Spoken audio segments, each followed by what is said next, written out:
The following announcement has been paid for by the New World Order. You want answers! I want the truth! You can't handle the truth! Y'all ready for this?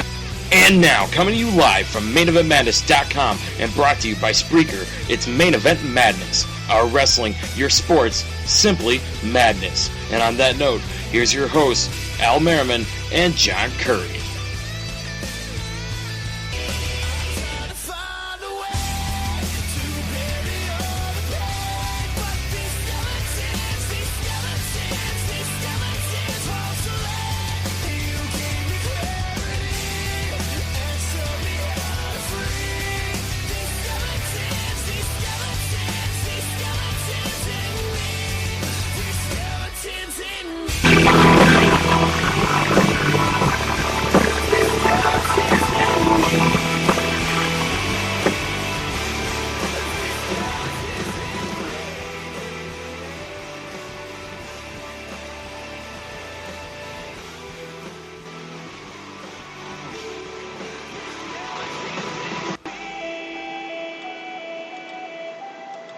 Alright, ladies and gentlemen, this is Main Event Madness Radio. I am your co-host, John Curry, waiting for Alfonso Merriman to wake up this morning.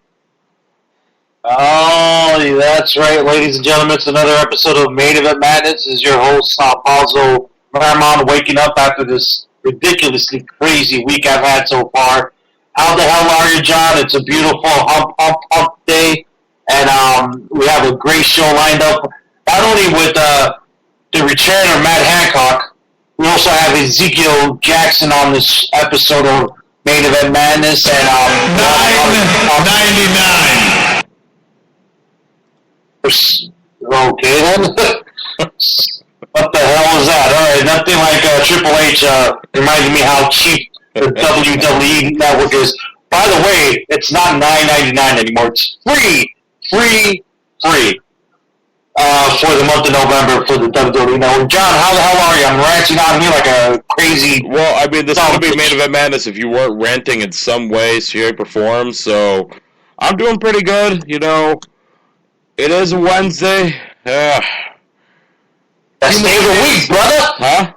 It's the best day of the week. It's a hump day. Hump day!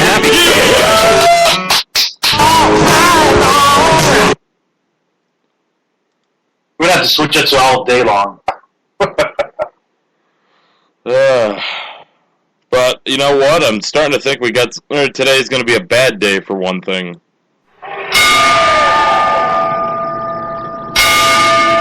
It's my little teaser. Somebody died? Something died. Oh, something might be dying. Never mind about that. Alright, guys, so speaking of dying, not playing, alright, so we got a good show for you guys. We have Monday Night Raw. We saw the return of Vince McMahon. Well, if you were like me, you totally missed it like a jackass because you were out in the bathroom taking care of business. And you come back, you think it's 7:50 when it's 8 o'clock and it's 8:15 and you miss Vince McMahon, and that's what happened to me. So I did miss Vince McMahon, but thank God it's WWE.com and their YouTube channel that had the video up and they replayed it 1,000 times. Oh, on Monday Night Raw, the return of Vince. How was it seeing Vince McMahon for you, man? That was pretty sweet. It caught me off guard, let me tell you. I wasn't expecting to see Vince back anytime soon, and then all of a sudden, no chance. Wait, what?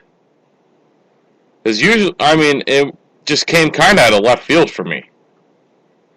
Yeah, me. I wish I was watching it live. When everyone was telling me, I thought what happens was, and you know how it is, John, right? It's you, me, and Wayne, and we have a million things going on in our lives. We usually ask each other online, what are the updates? And sometimes Wayne loves ribbing us, and that's Wayne Daly of Wrestling-News.net.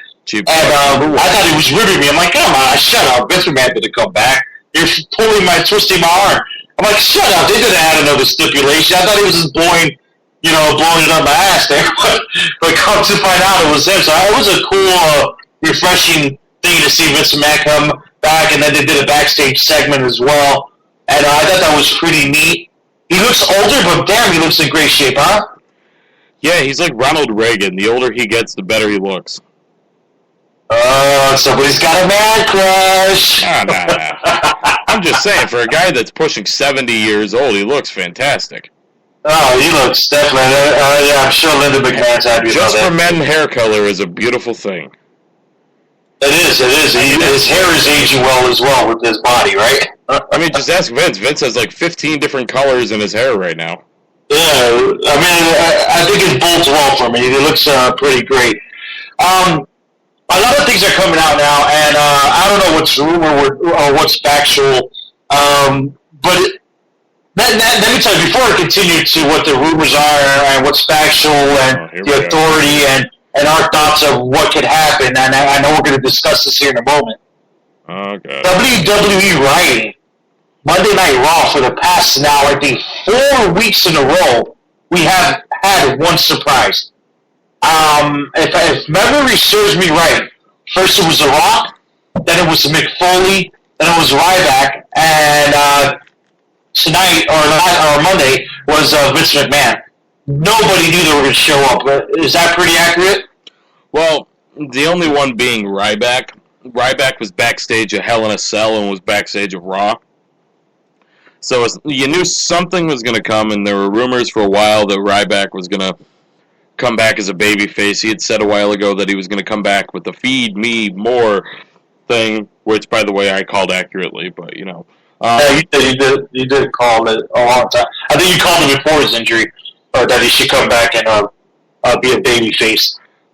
Hey, listen, the people in Houston, or wherever the hell they were on Raw, I think it was Houston, they backed my opinion right up.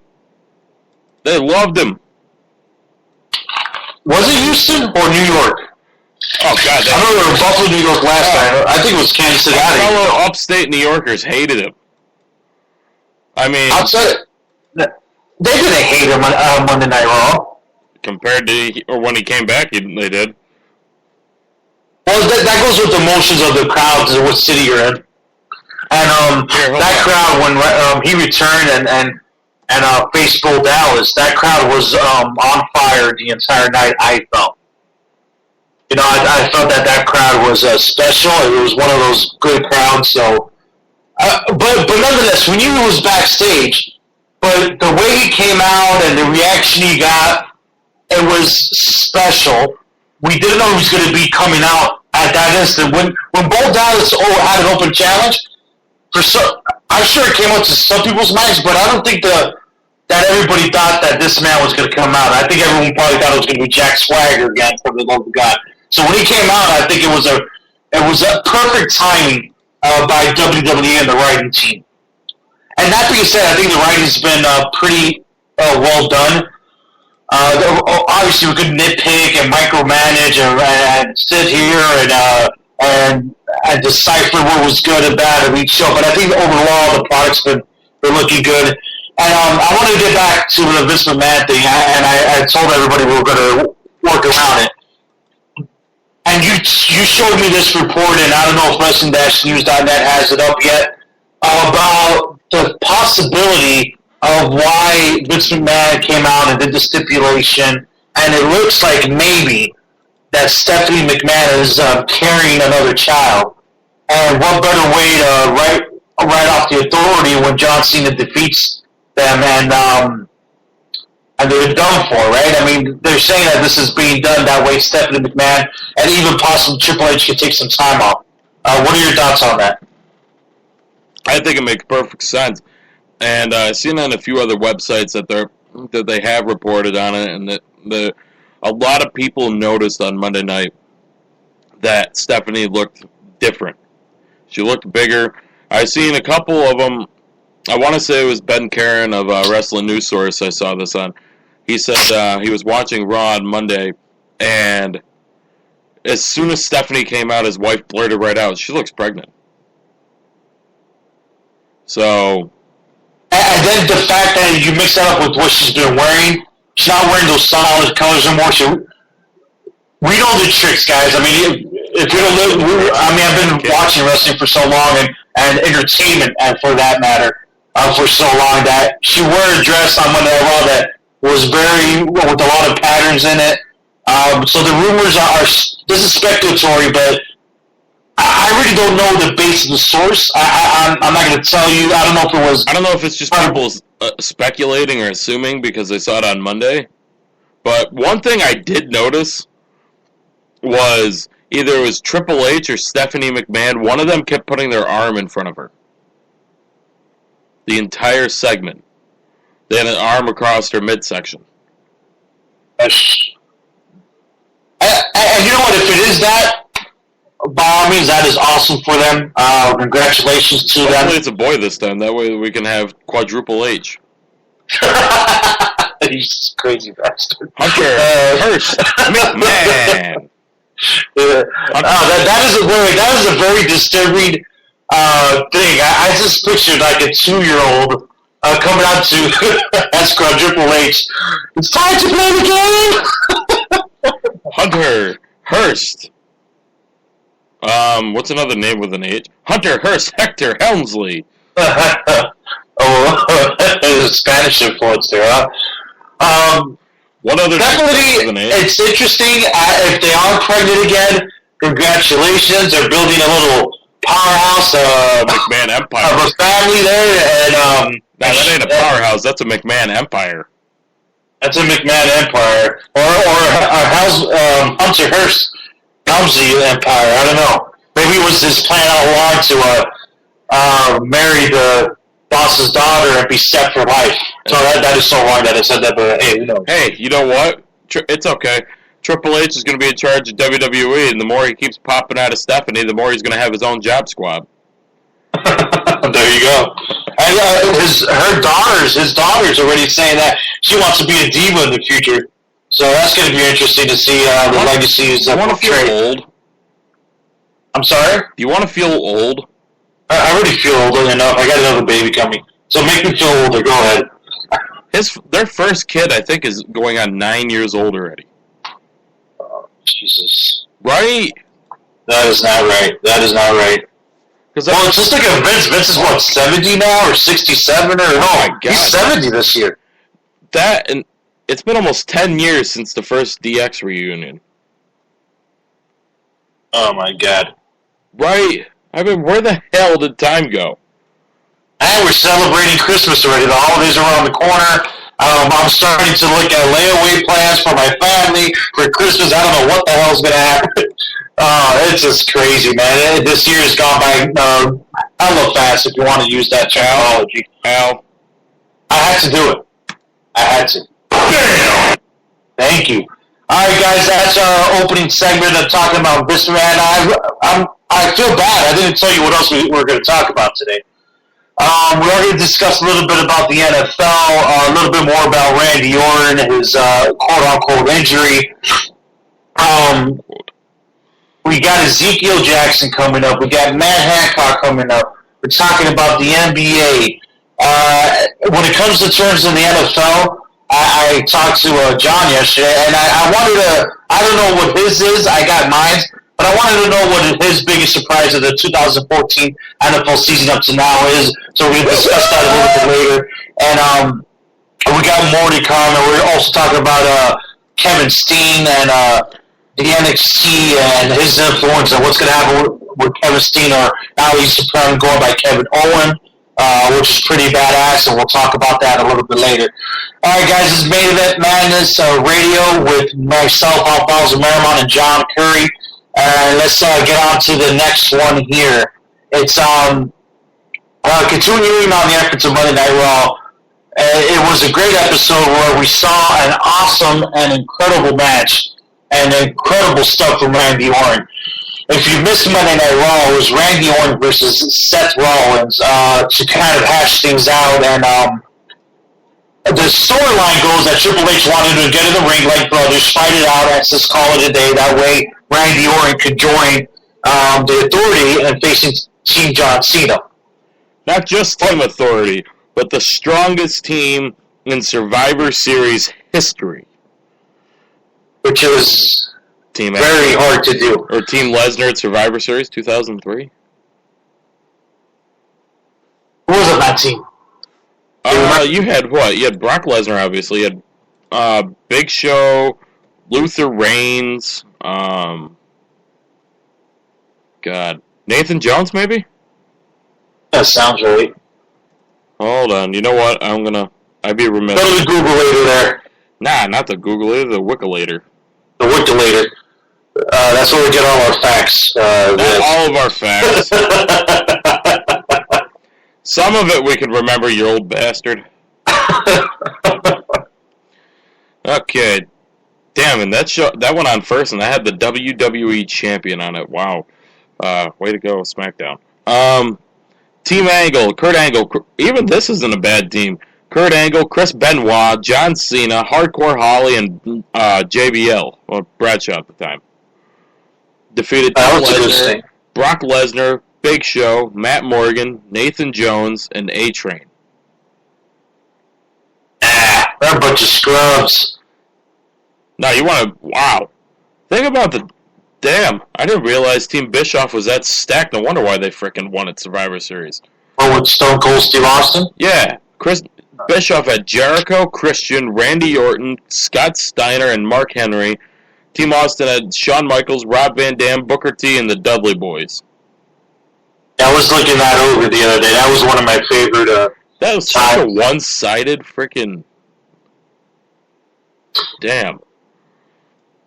Well, going back to Monday Night Raw. Yeah, let's back on topic here. Randy Orton and Seth Rollins. I mean, there was a question asked on Facebook on one of my pages that I love going to with George Romero, and everyone's very interactive. It's I forgot what it is. They're going to kill me for that. But they asked the question, who up until now, for this year, 2014, is Wrestler of the Year, right? And I was looking at Dean Ambrose and saying, man, he's impressed me. But Bray Wyatt has as well. But then you sit there and look at the matches that Seth Rollins has had and what he's done.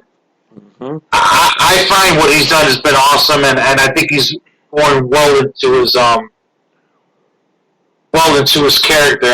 He had a great match on Monday Night Raw against Randy Orton. They did the stretcher job with Randy Orton on the WWE Network. It's going to be out for me because I haven't gone back and watched that yet. I'm sorry? I said thanks for spoiling that for me because I haven't gone back and watched that yet.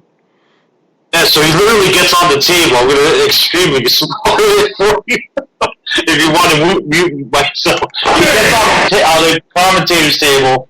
Seth Rollins. Randy Orton's on the steel case, the steps there, and curb stomps him right into the steel case. It's one of the most devastating moves I've ever seen. I was telling you, John, that move scares me, and I hate to watch it.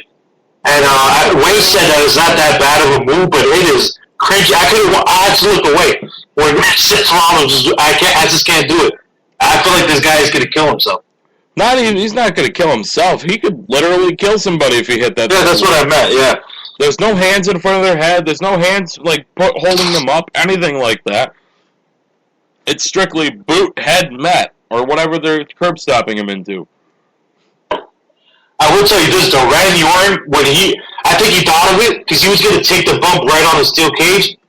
He looked up and he waited for him, and Randy Orton almost is doing like a push-up, and he pushes his head away from the steel case. That way, when he comes out, he can better sell it, or protect himself. Better yet, just to use the right terminology.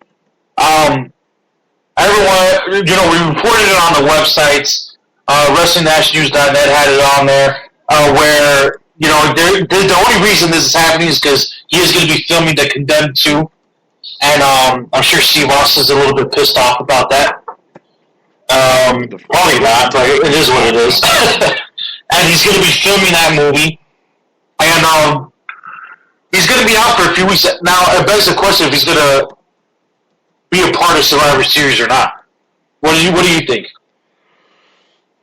If we go into Survivor Series with a 4-person team for Team Cena, either Orton's coming back or Roman Reigns is coming back early. And you know what? I'm one for the surprise. I would love to see them use the Daniel Bryan thing as a work, and Daniel Bryan come back. That's just me being greedy. But honestly, I thought I saw something a few weeks ago where it said Randy Orton was supposed to be out until December. That he's not due back until, like, I don't know what it is, December 11th or something like that, if that's a Monday. No, it isn't. That's a Thursday. That's Brock Lesnar you're talking about, or Randy Orton? Randy Orton. Oh, I haven't heard any of that. I know Brock Lesnar. That sounds right for Brock Lesnar, but not Randy Orton. I haven't seen anything. I think Randy Orton's going to be red hot as a babyface when he comes back. As the people were eating it up when he was teasing the turn before, and when they forced the turn on him, I mean, these people are going to love him. Especially with these little gifs everywhere, the RKO out of nowhere. He's been doing some of the best work of his... Oh my God, his promo skills in the last 3 weeks just got ramped way up. I don't know if he finally thought, oh, I can cut a promo. Okay. I don't know what it is. Whatever they told him to do, or whatever he thought to do, just keep doing it. You're doing good now. Just keep doing it. But I agree. I mean, I don't know what juice he's taking, but keep on taking the juice because we're enjoying it. I mean, the epic promos and all that, it's been awesome. It does beg the question, is Randy Orton going to be involved somehow? I personally think that he will be. If he's not... if it's just a run-in, I think he'll be a part of it. If he's not on a team, he'd probably do a run-in. That's what I'm thinking. You know, attacking kind of like the same concept where Dean Ambrose was attacking Seth Rollins because of the hate. You can see that hate. I'm telling you, Dean Ambrose. This is the one unique aspect of why I'm saying Seth Rollins might be beating everybody out. Because everything with Seth Rollins thus far, there's been one constant. Seth Rollins has been involved, and if it's not John Cena and Seth Rollins, Dean Ambrose and Seth Rollins, now it's Randy Orton and Seth Rollins. Whatever he's involved with, I want to see more of. Mm-hmm. And that's been the one constant. Actually, the only thing I will say, the only thing I really wasn't too excited to see was him and John Cena. I was excited because of the storyline. It made a little bit of sense, but it's just John Cena. I know everybody's sick of this freaking guy. I understand that. It's not even. I understand that. I'm scared to see a younger guy go into a feud with John Cena because I think that's what it is. And I don't want to see John Cena beat them. I know he's had some feuds lately where the younger guys have won. You know, Daniel Bryan, he's not necessarily a younger guy, but a newer guy in the roster, per se. CM, not even going to go there. But he's had a feud. Dolph Ziggler, he put over ultimately. I don't know. It just scares me with the idea of Cena with a younger guy. I agree. I mean, it's that John Cena syndrome, right? And it was great not to see John Cena on Monday Night Raw. I must say, I was very excited that he wasn't there. I know you were excited. Anytime Cena's not on Raw, it honestly feels like it's missing something. And that's a freaking problem, I think. Well, I mean, it's just a problem right now because you got Raw booked to write Randy Orton out. So now, potentially, because we don't know what's up with John Cena, hypothetically, next week you go into Monday Night Raw and you have Dean Ambrose, Bray Wyatt, and Dolph Ziggler, and that's it.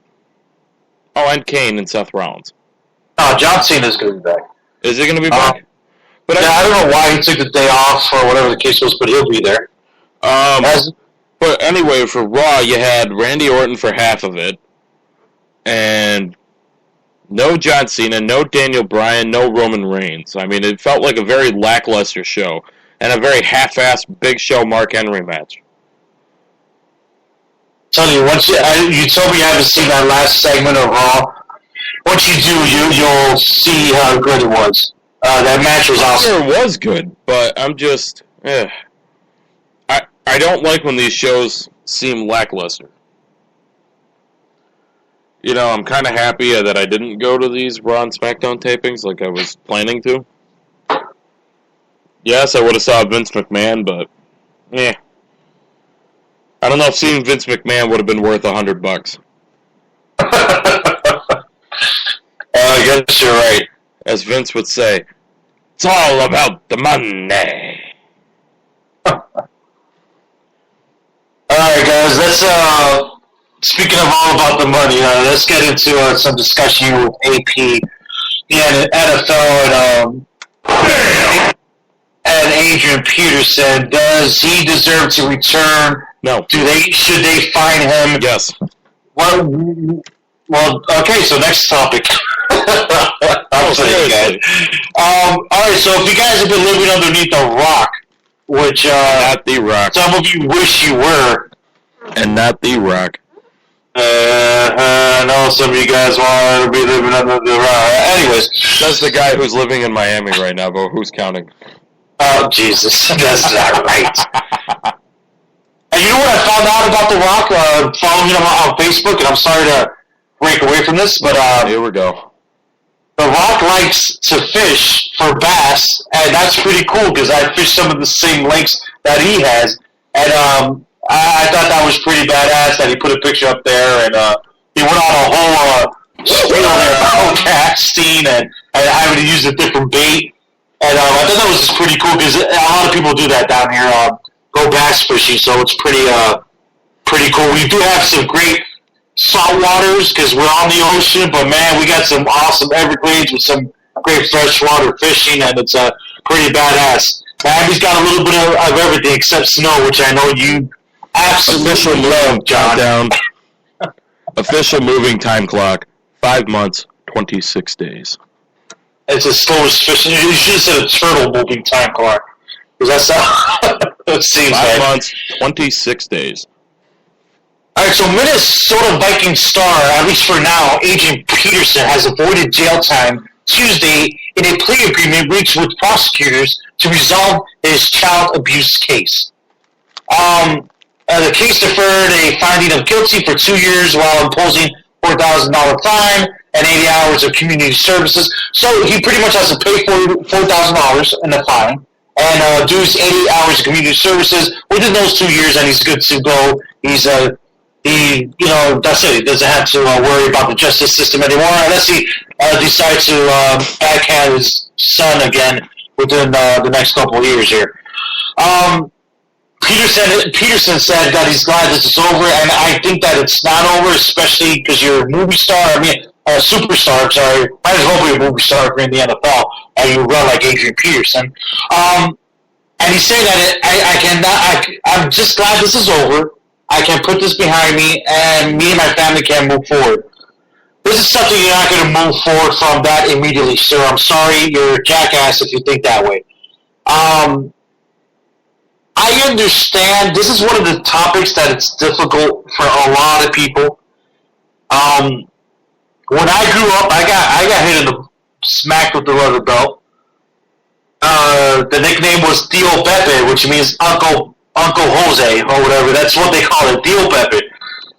And if you behave bad, they will come out with the leather 2-inch belt, and you got whooped.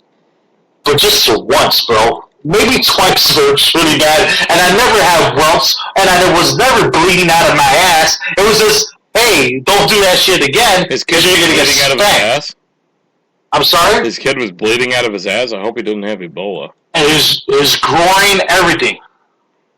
The guy, this prick hit him in the I'm sorry to be so blunt here, but this guy, it was all over his hamstrings. They said his groin area, his backside, welts. I mean, that's beyond smacking somebody in the butt with a leather belt or whatever the case is. Or even like a little backhanded to the butt. Hey, don't do that. That's, it's overwhelming me to think that this guy is getting off because of whatever the case is. I think that is more than just disciplining your child there. But don't worry, guys. These are role models for your children. If I was the Minnesota Vikings and the owner, I got this great young quarterback. Running back, and what was his name? Mike Azita. What was this guy's name? Who? The running back now for the Minnesota Vikings. Asiata. Asiata.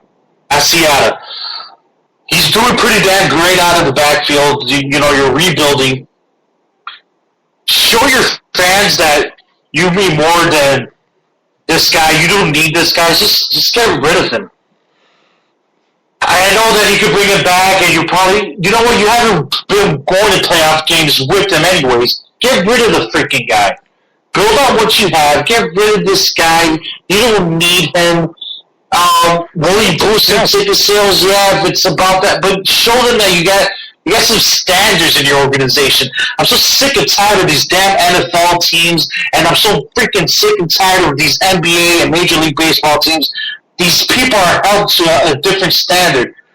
I'm looking at First Take this morning, and these Skip Baylesses of the world and Stephen A. Smith say they should reinstate him immediately. John, if you got arrested today and you had to go to work today at 2:30, you're not going back ever to that job. They don't give a crap if it was a suspended license or if you smacked a child. You're done. Is that pretty much right? My company policy is you're fired for being arrested for a felony. Oh, there you go.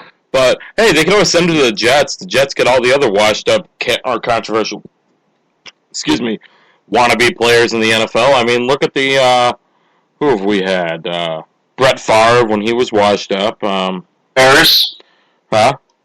Plexico Barris, whatever his guy's name is, he shot himself in the foot. LaDainian Tomlinson we had, he was washed up. God, the list goes on and on here. Oh, you had, who was it, Darrelle Revis, who had, like, the 57 kids? Oh, that came up like 60 kids or some crazy number. I mean, the Jets always, and then, just any, now we have Mike Vick. Oh, there I can't believe we didn't think about that. Yeah, that's right. Mike Vick got a bunch of criminals over there. They ought to rename the Jets to the Prison Blues. The Prison Blues. Get Adrian Peterson on there. Make Alex Rodriguez a football player and put him on the Jets. Let's see, who else? That cowboy that killed somebody, the drunk driving. What's his name? Oh yeah, the lineman or whatever the case was. Yeah, there's him. O.J. Simpson, let's throw him back in the NFL. He's washed up and a criminal. He'd fit right in with my Jets. Well, I mean, that's what I'm saying. It's just, everyone's talking so much. They hold society to these high standards. But you look at the NFL and actors alike, and what the hell, man? They live a different life than we do. And I'm just sick. I don't know. America's just all crazy to me lately. It's just sad. I think, as an American owner and a NFL or Major League owner that, they have influence on so many people, start making better judgments of who you hire, And if somebody commits a crime, don't accept them back on the team, especially a felony. I'm sick of. It's sad how these criminals are making millions of dollars, and we're sitting here busting our ass for pennies. You know what I mean? It just doesn't make sense to me. It's pathetic that these people are in such a public eye that they can do whatever kind of crime they want, whether it's murder somebody drunk driving, whether it's beating the hell out of their kid because they feel they're the macho man of the family. Meanwhile, anybody like us, the Joe Blow and the, Tim the Plumber and all us average people, if, God forbid, we screw up, and what happens? Oh, well, we're out of a job. What do these guys get if they screw up? Another $50 million contract? Yeah, they went to the end of their contract. That $20 million will find you? We're going to give you that then some. Oh, by the way, you read the guy that stole the perfume and the, perfume and underwears, the cologne and underwears from the Dallas Cowboys? Mm-hmm. Randall, the running back?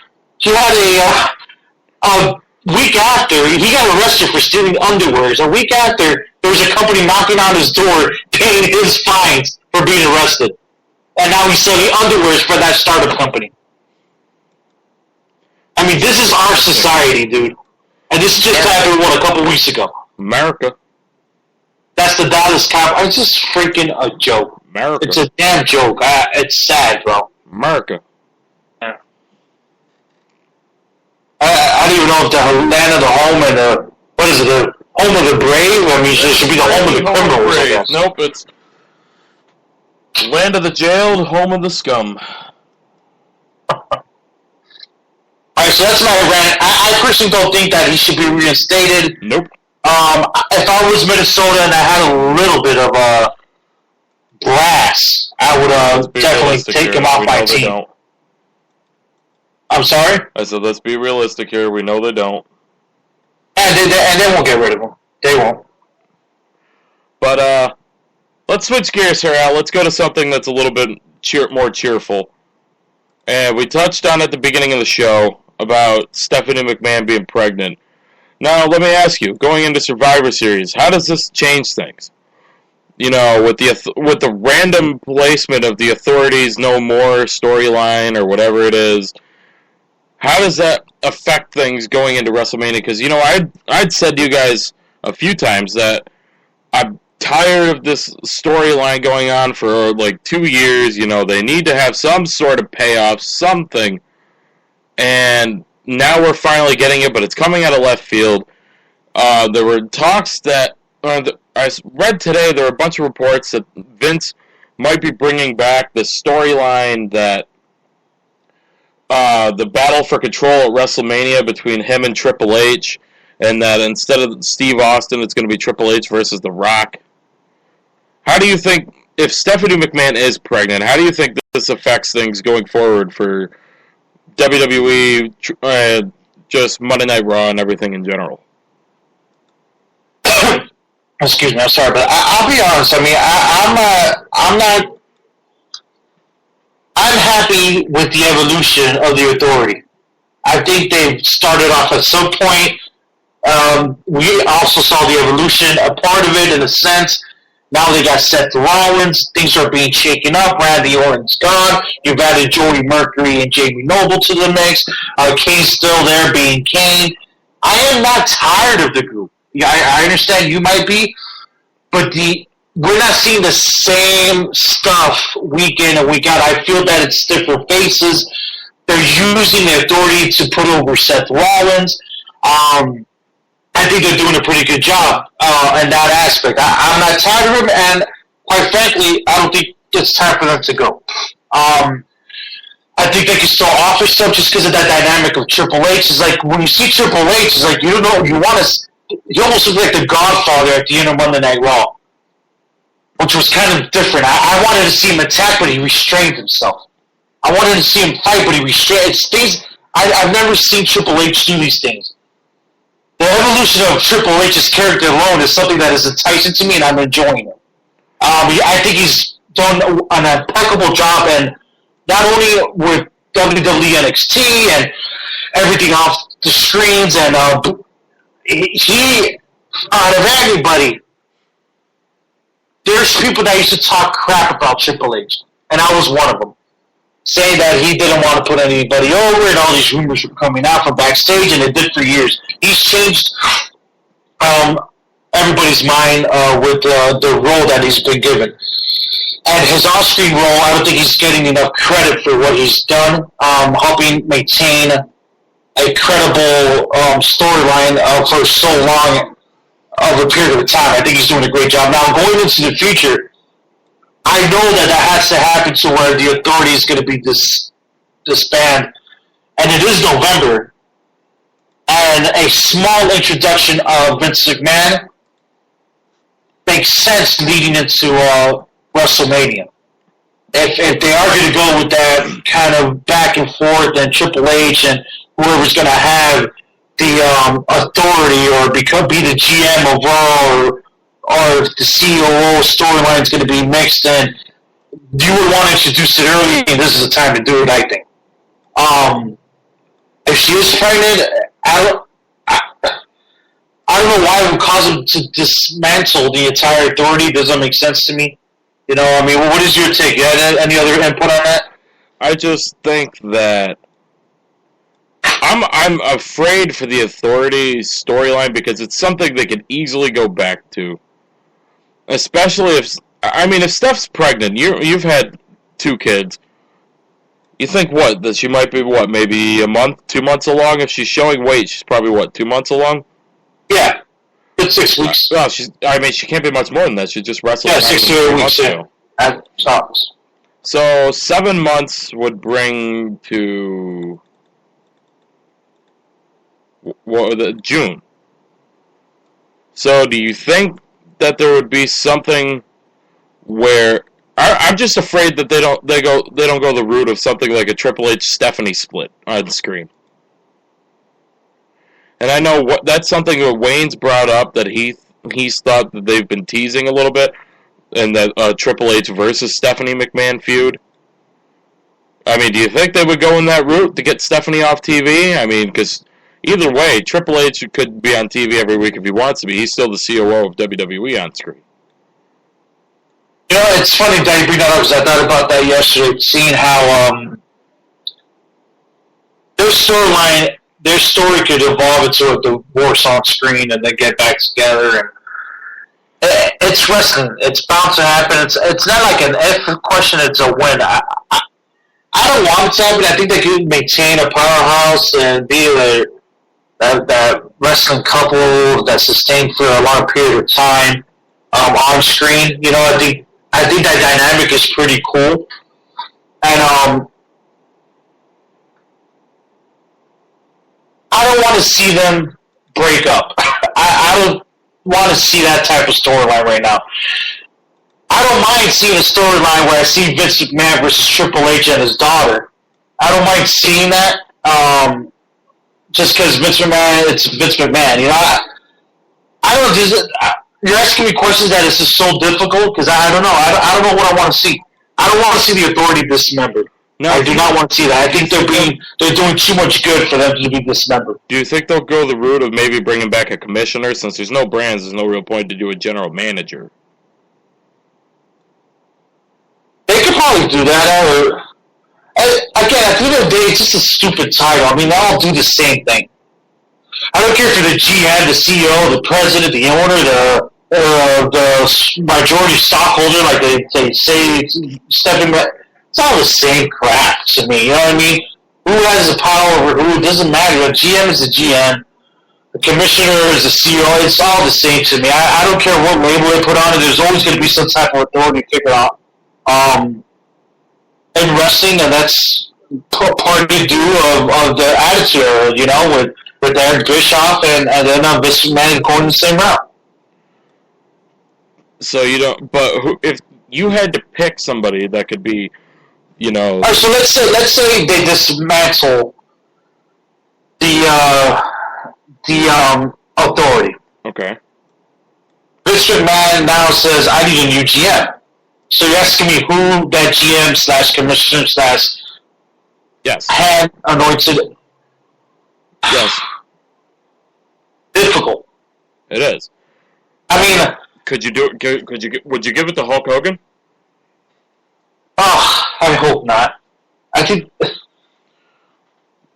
anybody could pull it off, but I don't think it is right for him. Sting? Yes.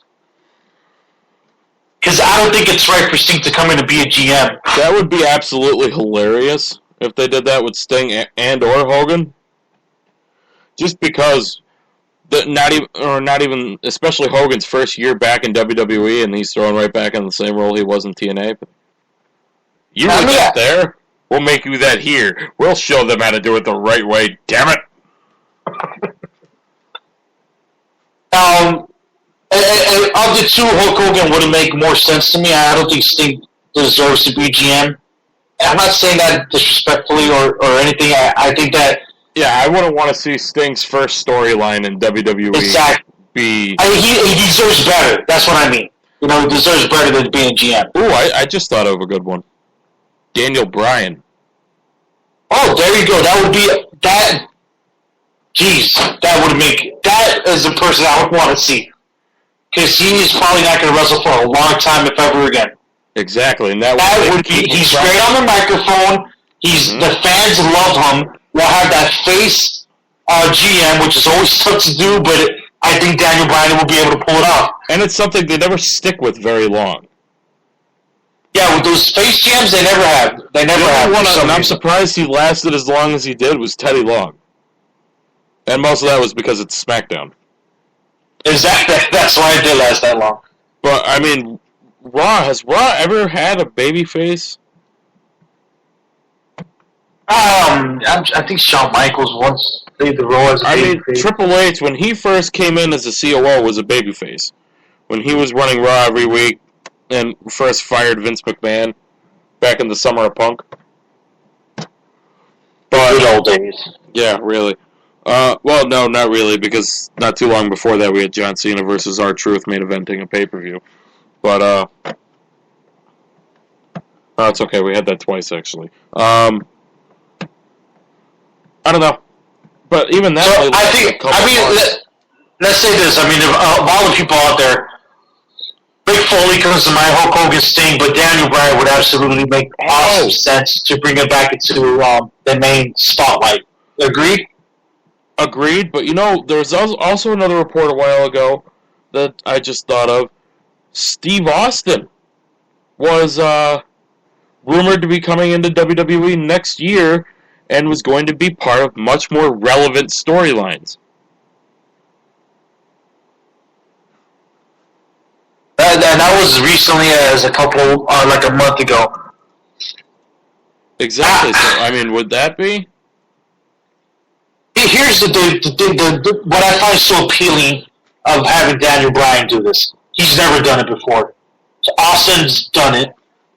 Sting has done it, and he deserves more than that. He deserves his match with Taker, then he can do whatever he wants in a GM role, then wherever to come out. Hogan has done it to death.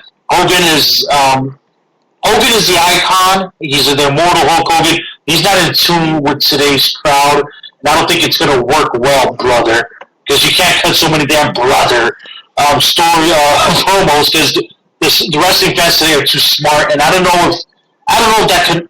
I just don't know if that's going to work out well. It might be good for a few pops at the beginning, but Hogan and this generation it just doesn't make sense. Austin can pull it off. I've seen it. I know it would be a great option.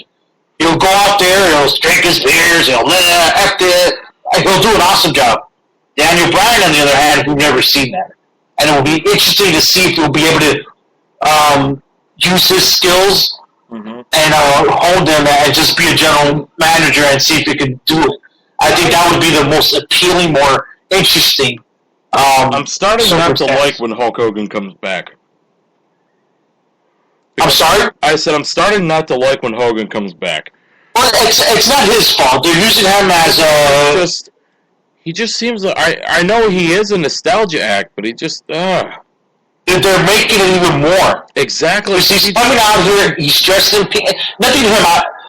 And when I know the first time he wrote it down on his hand, I saw it. If you go back on the tape, when he came out for this Pink Breast Awareness Month or whatever, Susan G. Coleman, I'm sorry, girls. But when it came out, it just doesn't bode well for him. It just doesn't make sense, It's just, and then he came out again, and they did the whole Hulkamania pump things with the woman. And he's becoming like we said before, he's an attraction, but more so of an attraction, like an ambassador. They're using him. It just doesn't. I don't know. It's just. It's like if they tell me today, breaking news, all right, Hulk Hogan's gonna be on Monday Night Raw. Great. All right, good for him. Like when they said they brought back Hulk Hogan, I thought we were gonna get more of Hulk Hogan, but we're getting just this guy that's there as a infomercial salesperson. That's what I think. Yep. Right. He's there to go out and cut the promos they don't want to cut. Yeah, exactly. And they use his name to sell whatever they're trying to sell. Just like they did with the WWE Network. I mean, that was disgusting. I hope they don't do the same thing with Steve Austin. That's just going to piss me off. Be quite honest with you. But we got a little off topic with that. Let's shift gears here a little bit, Alfonso. And this is something that you wanted to talk about, was the biggest surprises of the NFL season so far this year. I'm going to think about mine a little bit more, but you were dead set. You knew what yours was. Let's hear it. Well, I got several different surprises, and one of them is, of course, obviously my whole team. Oh, and it's Ryan Tannehill. He has been pretty impressive. Everyone has the guts to say, oh, but they played this team or the other. We were one play away from beating the Packers, which was a stupid fluke and a couple mistakes there at the end by the defense. The Dolphins came out and shut out the Chargers this week. It was 37-0. But it wasn't even that. I didn't care about the defense. I mean, the defense was unbelievable. I mean, we had, I believe, 3 turnovers. We sacked them about 4 or 5 times, and I'm talking about him, Phillip Rivers. We haven't seen a blowout like this since 1987. This is the biggest blowout since 1987 for the Miami Dolphins. But Ryan Tannehill is playing out of his mind. This was his best game ever. He had 3 touchdowns, no picks, no interceptions. I believe he's only had a couple of interceptions in the last few games. His decision making, now they're having him run the option play, so he's running more. He used to be a wide receiver, and when they hit him, it takes the second guy to knock him down because he was a wide receiver. This guy is built. I think that my biggest surprise is the Miami Dolphins, more so Ryan Tannehill. My second biggest surprise is what the hell happened from last year to this season, because last season, if you remember correctly, John, the NFL football games were 3-7 or even within 10 points of each other. 80% of the games. Right now, all these games are like 7+ on the wins or losses. It's just crazy to me. There's been a lot more blowouts this season. The Pittsburgh Steelers, another team that was doing bad, but now Ben Roethlisberger, for the first time, 6 touchdowns, back-to-back football games. Unbelievable. Beating the Colts 40-something or whatever it was. And and beating the Ravens. I mean, just brutalized. And it's another blowout. The blowouts this season have been strange to me. I thought there was going to be a lot of close games like last year, and it just hasn't been that way. Even the Dolphins, I believe, the first game when we played the Patriots, we beat them by, I think, 10+ points. So it's incredible to me. I've been so disconnected from the NFL this year; it's ridiculous. And I would be too if I were a Jets fan.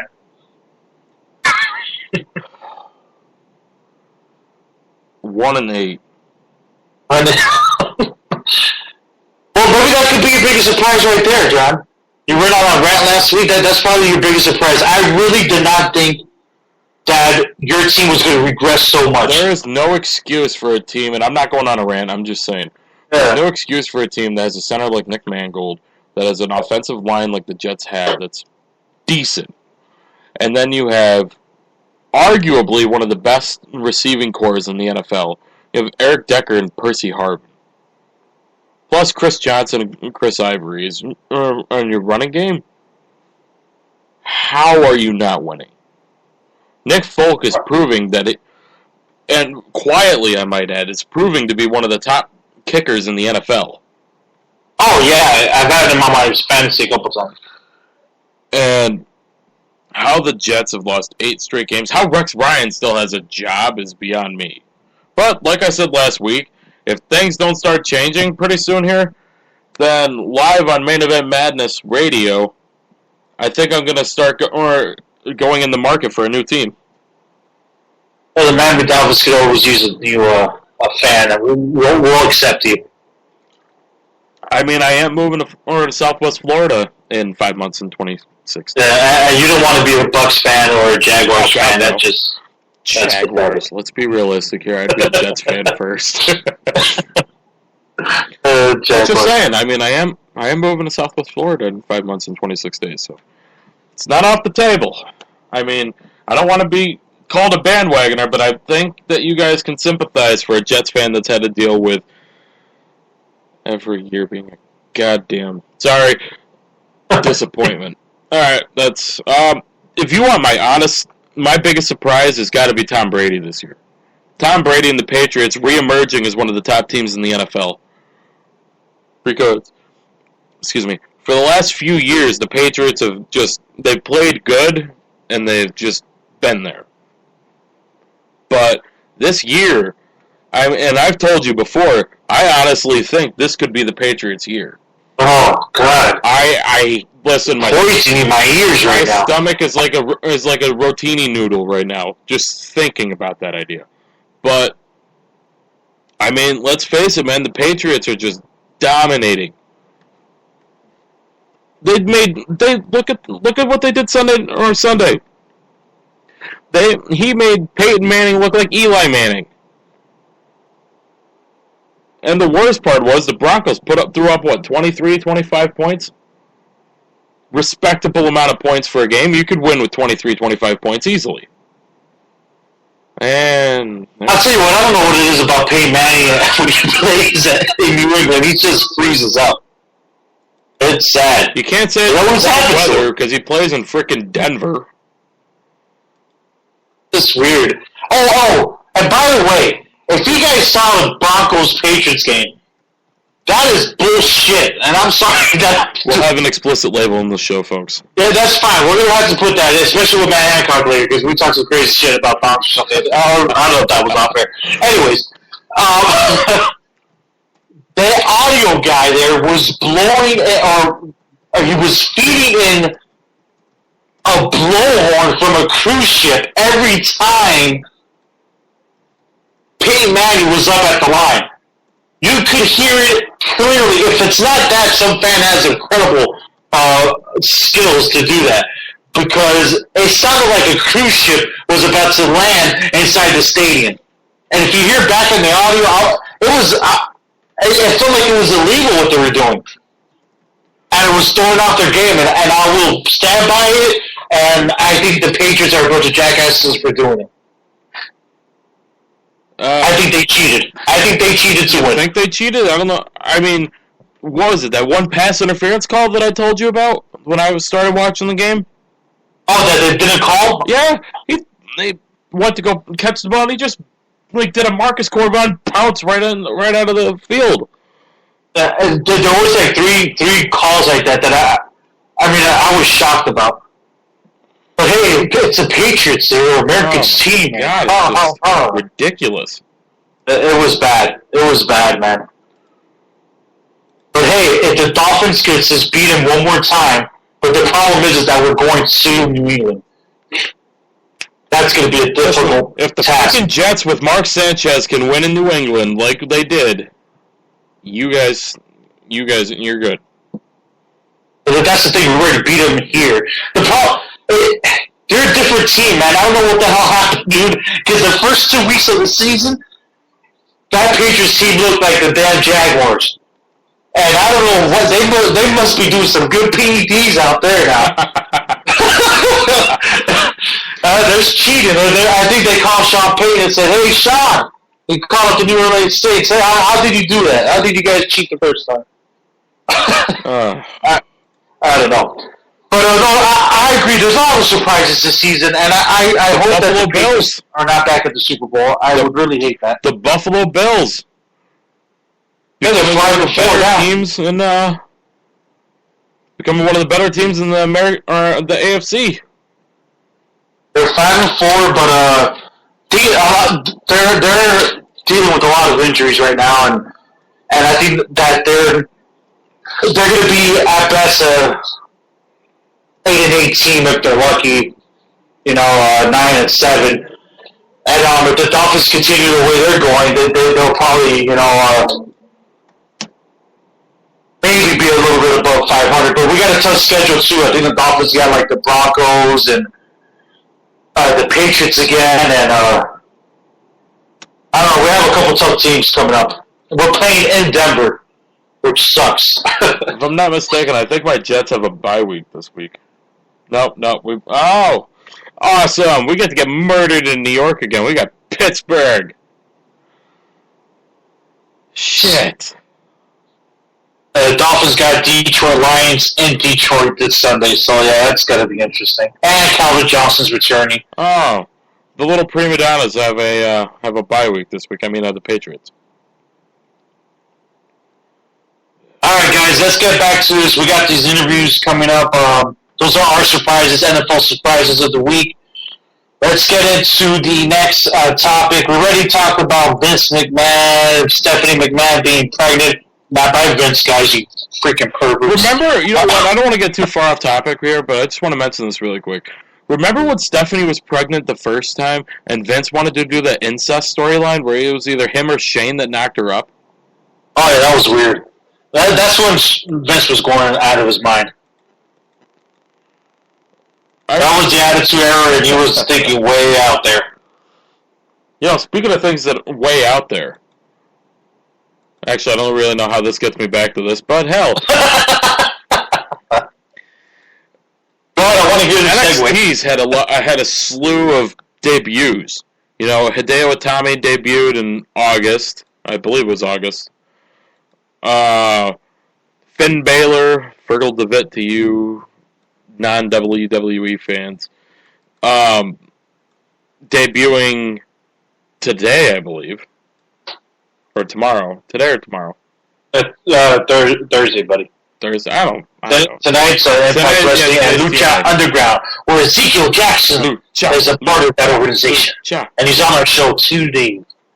He is on our show today. He'll actually... Oh, no, wait. He's going to kick my ass for saying that. It's Big Rex. Sorry. I thought it was Big Rick. Big Rick. You think you're killing me. All right, Big Rick. Jesus. Which he'll actually be on the show in about 5 minutes. Awesome. So, I just wanted to get your quick thought really quick here about Fergal DeVitt coming in, or Finn Balor coming in tomorrow, and then now you have Kevin Steen or Kevin Owen, whatever name he's going to go with, debuting possibly next month at that December NXT event. How does that help or hurt the NXT roster right now? You know, with Adrian Neville, Tyler Breeze, Sami Zayn being on the cusp of a call-up. Do you think that'll bump them back and put themselves ahead of that line? Or do you think that they're the ones to replenish the roster once those guys go? Are you talking about Finn Balor, Kevin Steen, and Hideo Itami? Tommy. I'm sorry? Yeah, the three of them. Hideo Itami. They're going to replenish the NXT roster? Or are they going to hurt Neville, Breeze, and Sami Zayn for... You know, it's one of those things that, damn, it's hard. I feel like those three men are ready to be brought up already. You know, so it's and I don't know what's taking so long for WWE to bring up Neville and to bring up these other guys. I don't understand. No. You know, I think it's taking way too long to bring up Neville, bring up Sami Zayn. And you know, I don't know what's taking them so long. You mentioned, and then you got it, Tommy, Finn Balor,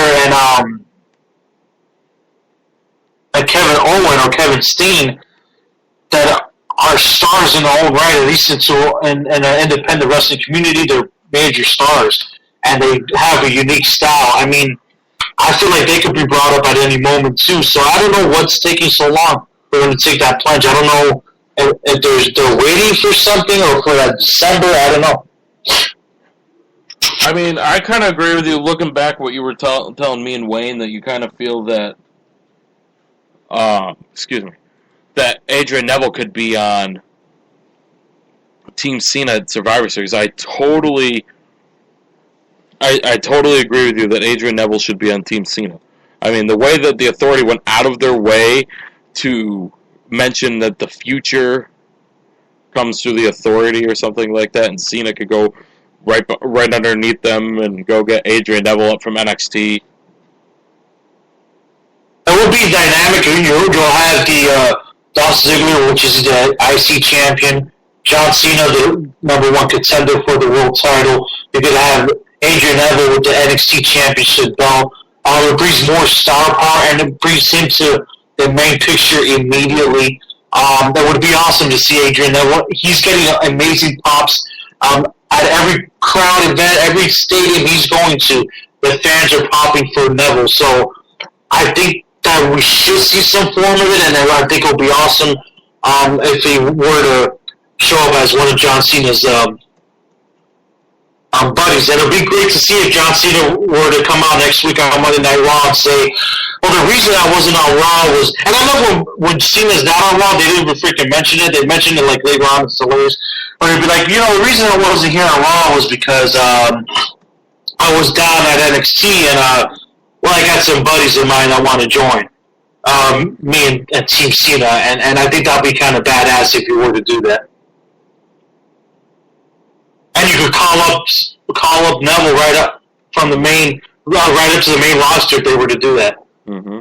With Kevin Steen, they're already filming vignettes. He is unofficially confirmed, but confirmed, if you understand what I'm saying, for that December NXT special. I forgot what it's called. It's Evolution. It was NXT Evolution or something like that. Yeah, something like that. So that's going to be great, and should be awesome to see. And before we go to our Big Rick's interview, Jesus. LeBron James. I hope you're having fun in Cleveland. Just FYI. Just putting it out there. Must have felt good losing to Portland Trail Blazers last night. Did you see the highlights of that game? No. Look at it, because you're going to laugh. It's going to be some of the funniest basketball you've ever seen LeBron James play. He's passing it to players that are not even there. He couldn't make a basket. I think he had 11 points last night. Pretty badass. You just enjoy seeing LeBron fall on his face. I think we all do down here. But let's switch gears here, guys, a little bit. And right now, I think we're going to go jump in. We got our first of 2 interviews back-to-back here, guys, so stay tuned. Get a good comfy chair, get your lazy boy, get your couch, get your bed, get whatever, get your futon. Yes, futons. This isn't 1995. We still got futons.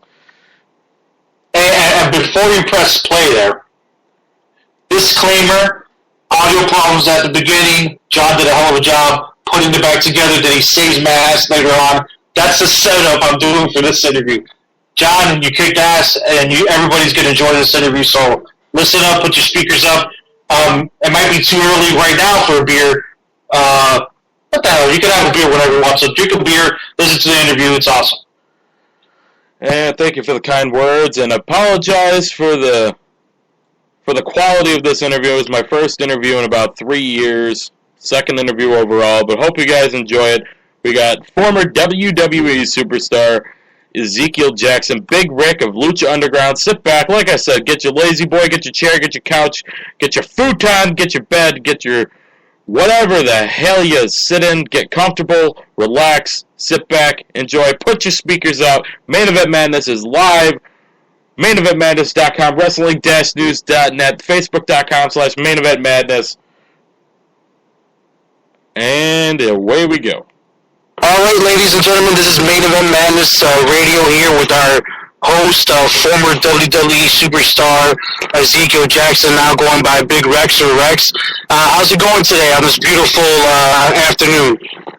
I'm great, man. It's almost 75 degrees, and I'm enjoying LA. That's right. Let me tell you, you and I are very lucky people. I live in Miami, Florida, and it's about 80 degrees right now, so we're very lucky. Nice. All right, and I know you had an earlier interview this week, and so we appreciate you coming on and talk a little bit about wrestling, your experiences. We had a bunch of fans. They were able to bring in some questions, so hopefully we could change things up a little bit. But let's get right into it. I know from some previous listeners here that you always were interested in wrestling. But growing up as a fan, were you interested, or were you more interested in wrestling as you got older? the long version of the story is at 8 years old, I saw wrestling for the first time in South America. And a neighbor of ours used to allow us to watch wrestling through their window. Well, I watched TV through the windows. And one day I saw wrestling for the first time, and it was like 1986 or 87. I was 8 years old, and I was smitten, and it was like Iceman Chuck Parsons versus somebody. I just remember the braids and the white tights and the dancing, and I was smitten, so I've been a fan of wrestling forever. So that's when you were 8 years old in Guyana, Africa. How long did you live down there? South America. South America. I'm sorry about that. How long were you there for until you moved over to the States? I was there until I was 11. I moved to the States in 19. And have you ever had the opportunity to go back? A few times, but the last time I went back was 2012, and man, I was treated like royalty basically. So, because got a chance to go back. I met the Prime Minister, the President, every throughout the meet. Went to the Capitol building of Guyana, sat with the President in his living room, and it was awesome, man. So I got a chance to go back in 2012, and I would love to go again. And do you still have a lot of family out there? Family's there. A lot of uncles and cousins are still there. That's awesome. And how is it over there nowadays? Are things are good? Are things better over there? It's in any country, man. People are people. Mm-hmm. So you got people that are making money, people that are not. So a lot of people are hustling to make ends meet. A lot of people are doing well. So it depends on your, what quality you're willing to do something to pursue it and get it. You know what I mean? So it's hard because it is a third world country, and I'm like, for me, when I went there and saw the kind of stuff that I saw, it was like, man, it seemed to me like certain parts of the country advanced, whereas the country was a little bit still behind. So the stuff that I grew up with didn't exist anymore. Like a movie theater didn't exist anymore. So the marketplace moved from one side of the river to another. So it was kinds of stuff like that was different, but the one thing that was just the same was the community. You know what I mean? For me, it took a community to raise me. So when I got a chance to go back, it took me, I'm walking into it's called the Valley, and there's like 50 kids following me. You know what I mean? So it's just like adults and kids and, everybody that I remember me growing up coming and hugging me, and you know what I mean? That's awesome. It's really cool. I felt really special going back. Now, I know that you were young when you came. Was that your mom's decision or father's decision to move to the States? It's a dream, basically. As I speak to kids in school in this country, and I tell them, you guys are so far ahead of the bar because as a kid in Guyana, all you could wait for is an opportunity to the States to make something out of your life. I'm not saying that you can't do it in Guyana, but America is viewed on a level of, it's like, in my head when I came into the States, I was shocked to see grass and garbage on the streets in New York, you know what I mean? Because in our heads, it's like, this is heaven. It should be gold and money on the streets just walking, Wow. So a lot of third world countries from America at such a level that I don't think some of the people here understands the value of what they have already. So for me coming, it was nothing that would stop me from achieving my goals, meaning I knew I had to be educated. I protect myself because I was raised around different gangs. I was raised around the Bloods and the Crips and the Decepticons and the neighborhood thugs or whoever. And my purpose was to do what I did, which is to come out of the neighborhood, achieve certain things, which was, things I had set for myself. And, here I am now. That is definitely awesome. I mean, my background, my family's from Cuba, so I could kind of understand they had to leave, come here, and try to give us a better life. So it's kind of cool to see the. Sorry, man. was big, like Castro and him were best friends. Oh wow! Wow! So it kind of, in a weird way, we kind of came from. I can't compare myself to, because I mean you lived there. My dad came here when he was a baby, and my mom also, so it's a little different. I've been here. I guess I'm considered second generation American. So instead of saying Cuban American, I let them know I'm American Cuban. I mean, what am I supposed to do? That's true. And that's awesome. Thank you for opening up with that. That's awesome. And I commend you for being able to go to these schools and use your name and be able to spread the word and encourage the youth. That is awesome. And not a lot of people take the time to do that. And that is really awesome that you would take time to go to schools and all that. That's pretty cool. But let's continue on. We're talking about how you grew up, and it was awesome. You know, you were able to see wrestling for the first time through the window. Those are one of those stories that it's a movie tale, it sounds like to me, which is pretty cool. And I was saying I commend you for being able to, you know, use your name and be able to go and speak to these schools. And Alright guys, so we had some technical difficulties with the interview here. We're going to pick back up. Zeke's going to be talking about his time with Brian Kendrick when he debuted with World Wrestling Entertainment. And then we're going to talk about his career in WWE and just his career in pro wrestling as a whole. Lucha Underground a lot more. It's a good interview. Stick around guys. You guys are going to really enjoy it. When you came into WWE, you started off with Brian Kendrick. Was it intended to go as short as it was, as you guys ended up being together, or were there other factors that kind of cut that short? And I thought we could have gone. I think we were about 8 to 9 months, maybe June, July to maybe April. And I thought we could have gone longer. I thought we had an opportunity we could have done more. I think it was whatever factors came into play. That's I have no idea. No, in the background, we're doing on TV tonight, and I did it. You know what I mean? But I got the phone call that he went to. I was just gonna say, I didn't mean to cut you off. I'm sorry.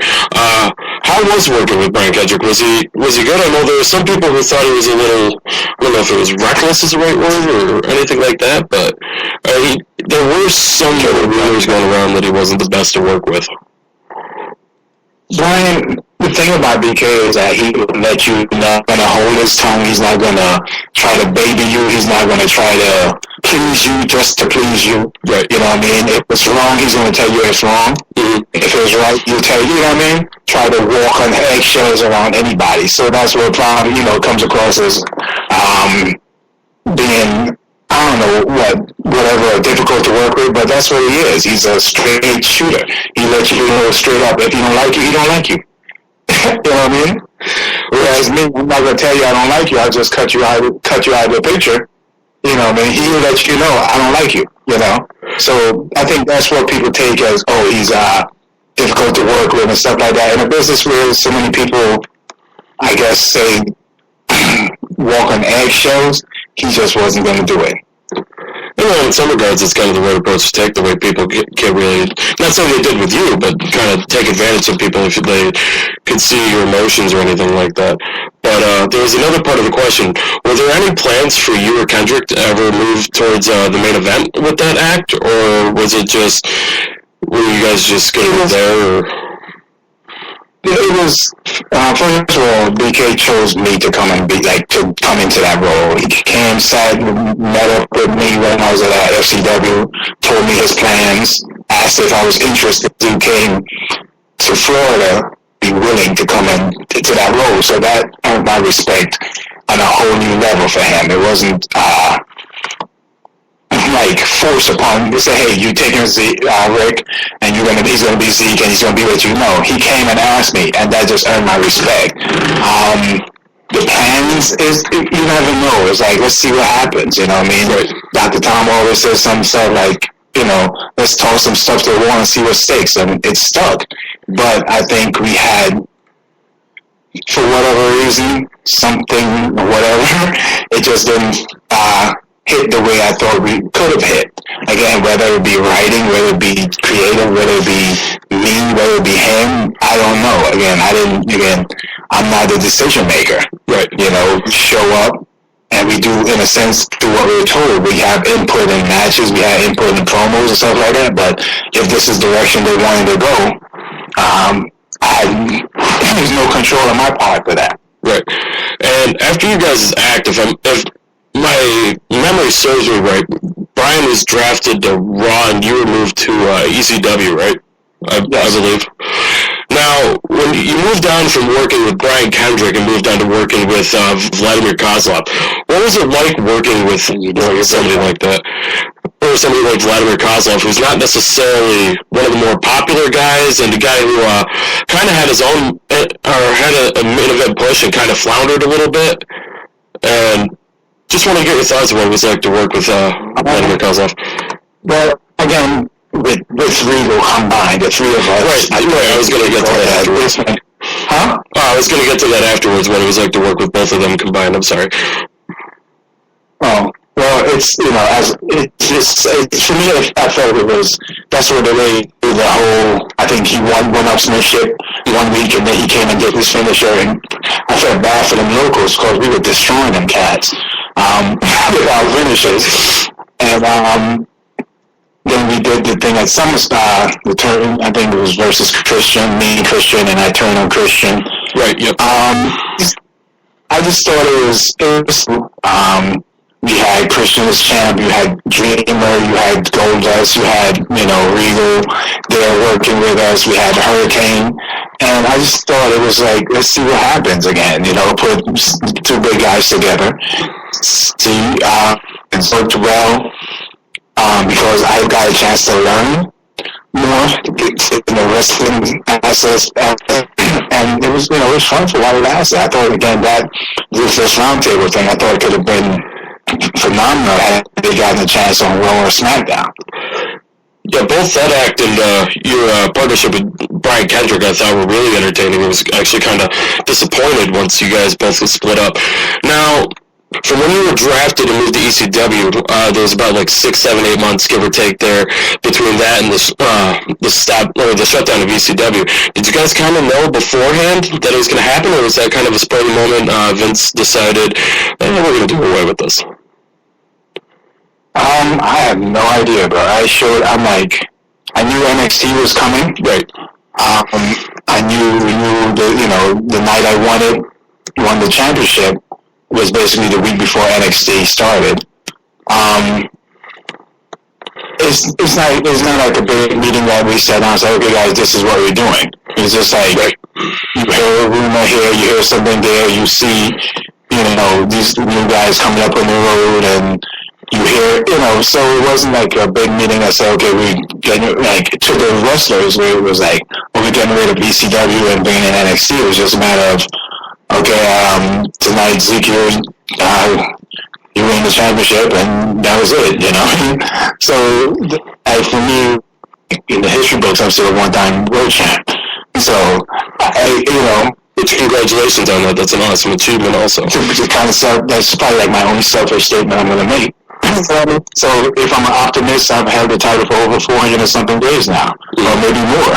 What is it? How many years? Since 2010. Oh, it's 5 years already. Can you believe that? That's almost 4.5 years that I've been ECW champ. So, you know, given we can do some Martino a run for the money right now. But this is decisions that I or many of the wrestlers, we don't have input in. You know what I mean? NXT did, I guess, what it was supposed to do the first couple of years. Mm-hmm. So, you know, it's not, I don't know if it was, I'm not a conspiracy theorist to say, well, this is to shaft anybody or to do whatever. You know what I mean? So, that's it is what it was. Now, after that, you got injured, I believe, not too long after ECW went away, and you were moved to SmackDown, I believe.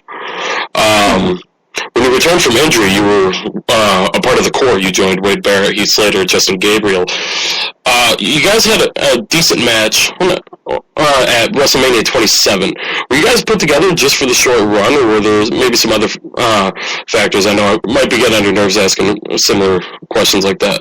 But were there some other factors that kind of put a quick halt to the core, which, again, I thought was pretty entertaining? For me, I was after I tore my quad and I came back, I was on Raw, and then I was told, okay, you're going to SmackDown.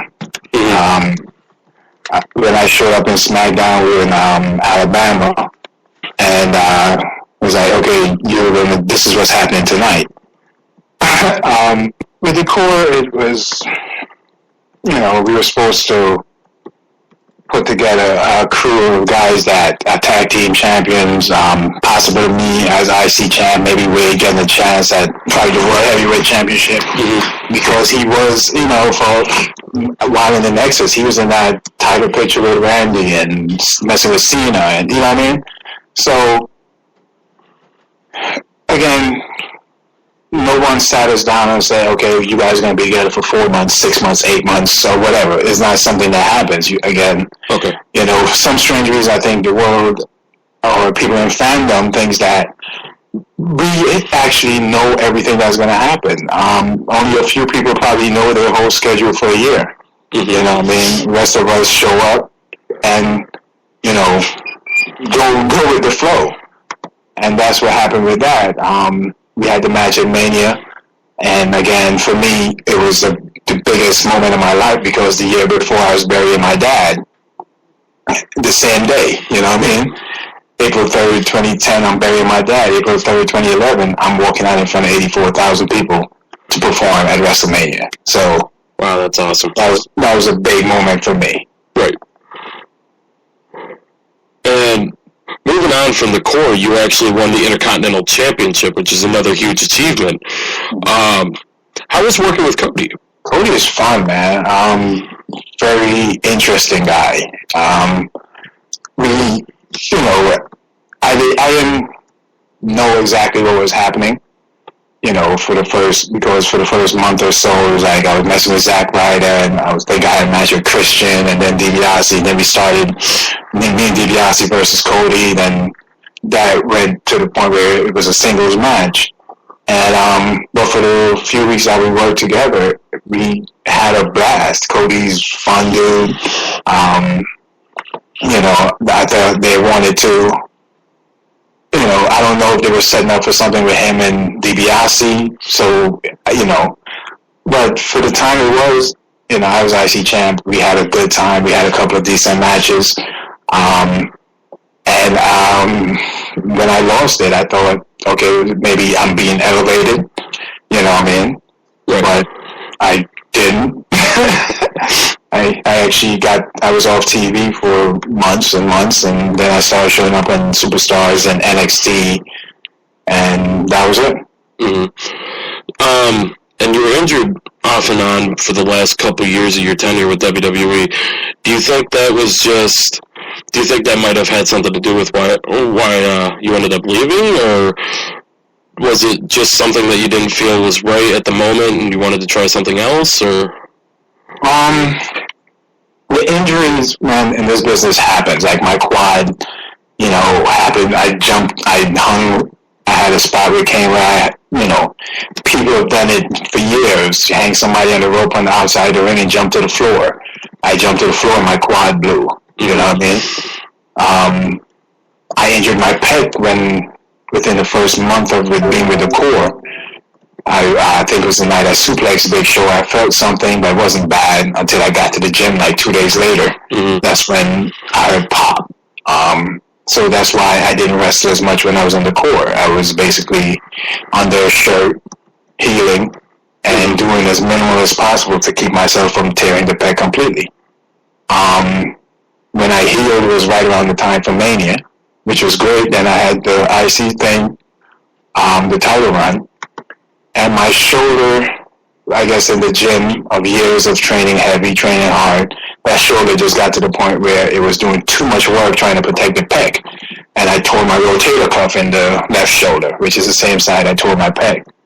And again, I wrestled for 6 months with a torn rotator cuff. It just got to the point where it was just, I couldn't sleep. Because, I come home and I can't sleep in a bed or on a plane or anything. So it was like, that's when I was like, let me go see what's happening. And it was actually ripping off of the bone. So not even just tearing, it was ripping off the bone. It wasn't torn where most people get a tear, is like the muscle is torn. No, it was ripping off of the bone. And had it ripped off the bone, my career probably would have been over. Oh, it's a good thing you got it ripped off when you did. I had the surgery. And, it wasn't like I was plagued with injuries, but stuff happens. You get hurt, your neck hurts, your back hurt, your calf might be pulled, your hips might be tight one day. That's just what we do. We wrestle on an average 4 days a week for 3 weeks in a month, and people don't understand that. It's like, you got to show up at TV. No, before we get to TV on Monday, many of us have wrestled Friday, Saturday, and Sunday. Usually the Monday is the end of your week, where it's the beginning of most people's. Yeah. Now, but like we mentioned, you worked with the Core, Cody Rhodes, and Ezekiel Jackson. Vladimir Kozlov. Was there anybody in WWE that you wanted to work a program with, but never really got the option to, or? Anybody would say their dream person would be The Undertaker. For me, it would be Taker or Triple H. Like, when Kendrick was getting ready for that scramble match, we had a dark thing where Triple H was in the ring, and everybody attacked him, whatever. And we had a face-off, like me on the ramp, him in the ring, and the fans were going crazy. And I'm like, oh, this could happen. In my head, I'm like, man, you know what I mean? And that would have been an awesome match, at least in my opinion. So for me, like, Triple H was a dude that I practically copied my entrance off of, if you watch my entrance, you know what I mean? So for me, it would have been, because his intensity level when he wrestles is on a different level. You know what I mean? That simple walk to the ring, spitting water, whatever, it's like, that's freaking intense. So when we had that face-off, I was like, man, imagine this. For me, and this was like in my first month and a half on the road, I was still in my white suit. You know what I mean? And so for me, those two definitely would have been guys that I would love to work with. But you would also, if you're in that level, you have to work with Cena or Punk. Or, Jericho's in and out, but with Jericho. So, if it was to be, it would have happened. And but any one of the guys up top there, I thought I would have been able to be a heck of a heel to their good guy. You know what I mean? And speaking of intensity, this question comes from a friend of the show, Wayne Daly. Another superstar with a lot of intensity to his character, and I'd assume to himself, was Bobby Lashley. A lot of people compared your character to Bobby Lashley. Did you ever see any comparisons between yourself and him, or? Other than us both being bald and muscular. Lashley is a freak of nature, man. I watched this dude for that week when I was, I would watch many of his matches, and the dude is so athletic, it's scary. You know what I mean? Yeah. At 255 or 260 pounds, the stuff that he can do in that ring. I think one of the final matches I saw for him in the E was when it was him versus Cena when he was U.S. champion. And I thought, holy crap, this dude can go. You know what I mean? So comparison-wise, the one thing people has never gotten to see from me was my athleticism. Right. I mean, because I came in as like, you're a monster, be a monster. So body slams, clotheslines, big shoulder tackles, big boots, you know what I mean? So could I have done a leapfrog? Yeah, I've done it many times. Could I do a drop kick? Yeah, I've done it. Could I go to the top rope? Yeah. But my character was to stay grounded and just run through people, which is fun for me. You know what I mean? And the comparisons is that he came across as very athletic, and he still is to this day. And I just was that monster. And moving on from that, I'm sorry, I just got distracted for a second. Did you have any mentors? You said you kind of looked up to Triple H a little bit. Did you have any mentors backstage, or was there anybody that you could have ever gone to for any advice? That's from another friend of our show also. But I can always go to, like, when the live events. When I first came up with Kendrick was on SmackDown. You had Triple H was champ, Taker was there, Big Show, and these three dudes, like, really instilled a lot into me. Like, after my matches, hey, come here, let's talk. Before my matches, don't do this, don't do that, make sure you do that, you know what I mean? Mm-hmm. So I was always being fed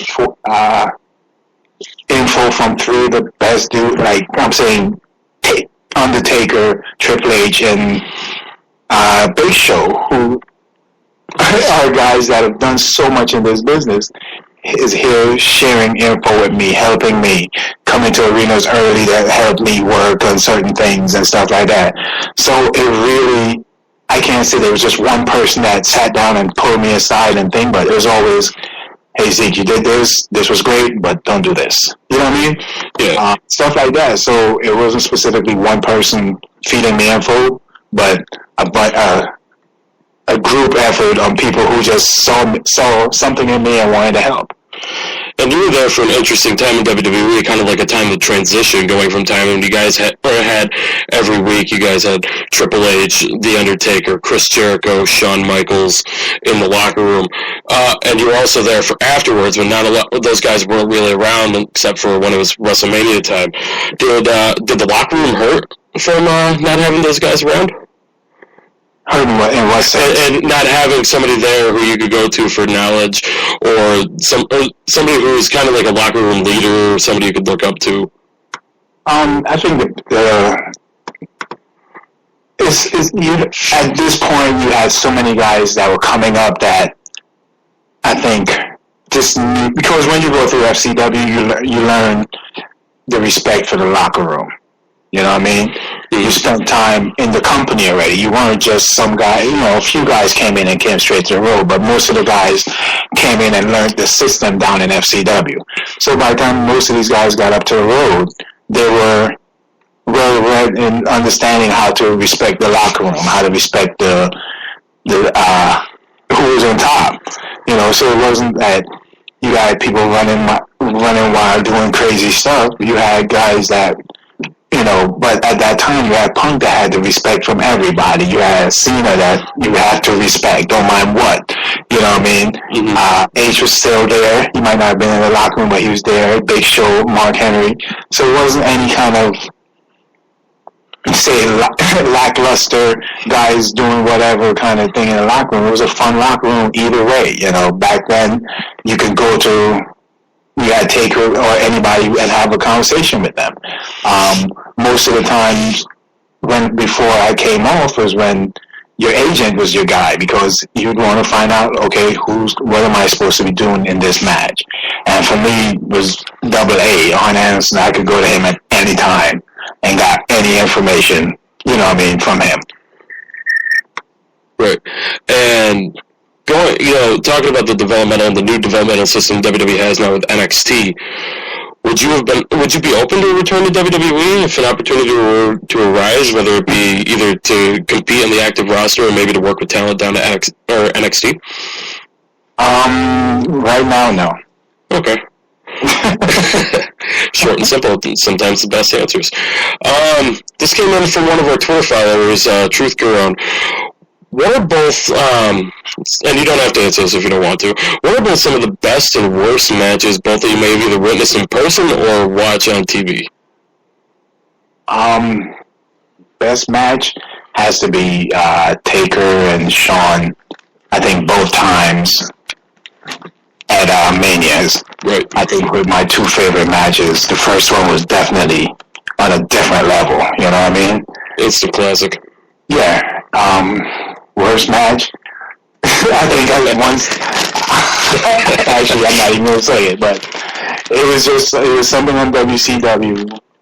It was two guys. One was chopping the head, and the other one was chopping the throat, and that was it. Says enough.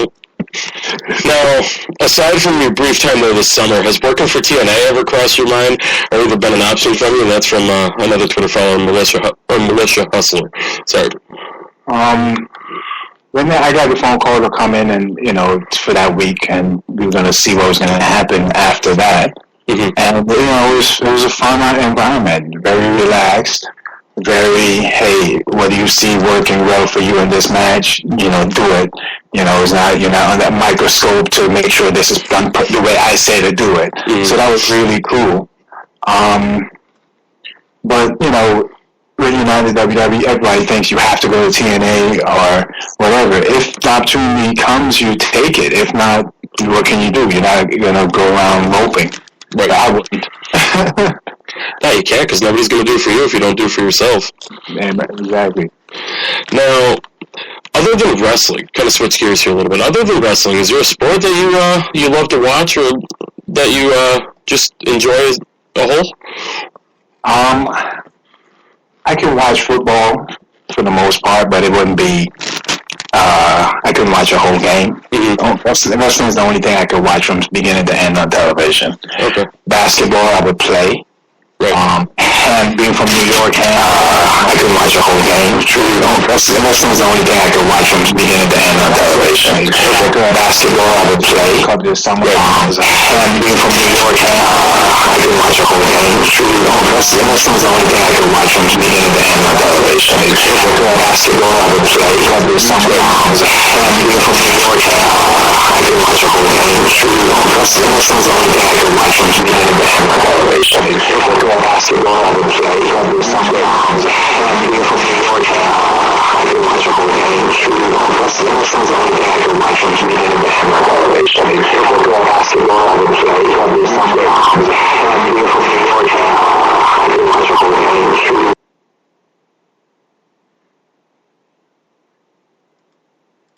All right, ladies and gentlemen.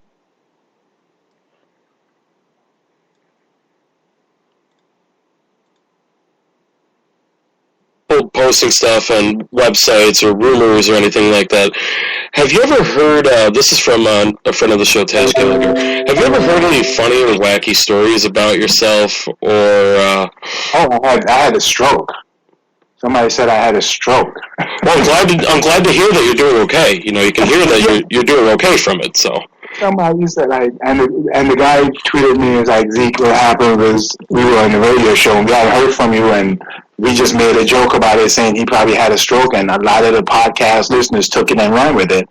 And I just saw, I'd be getting tweets, hey, glad to hear that you're recovering well from your stroke. I'm like, I didn't have a stroke.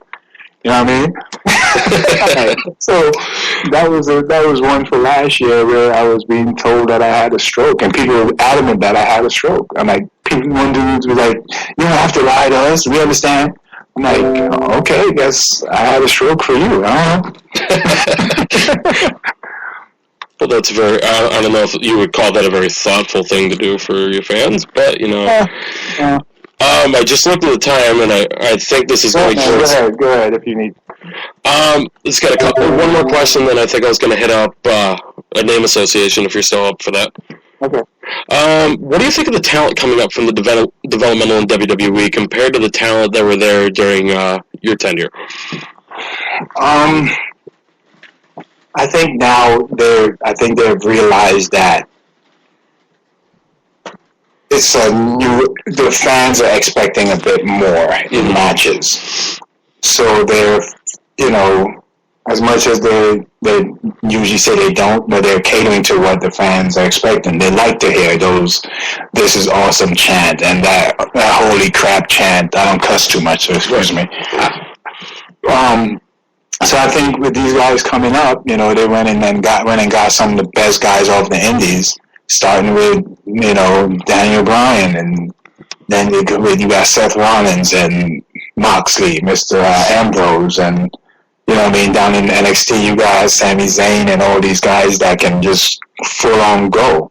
So with my group, which was Fandango and DiBiase and Cody, they could go, but they're going to tell a more of a story in the ring, but they're not going to do the high risk stuff to go. You know what I mean? Right.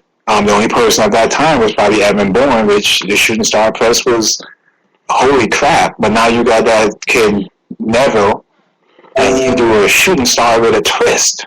You know what I mean?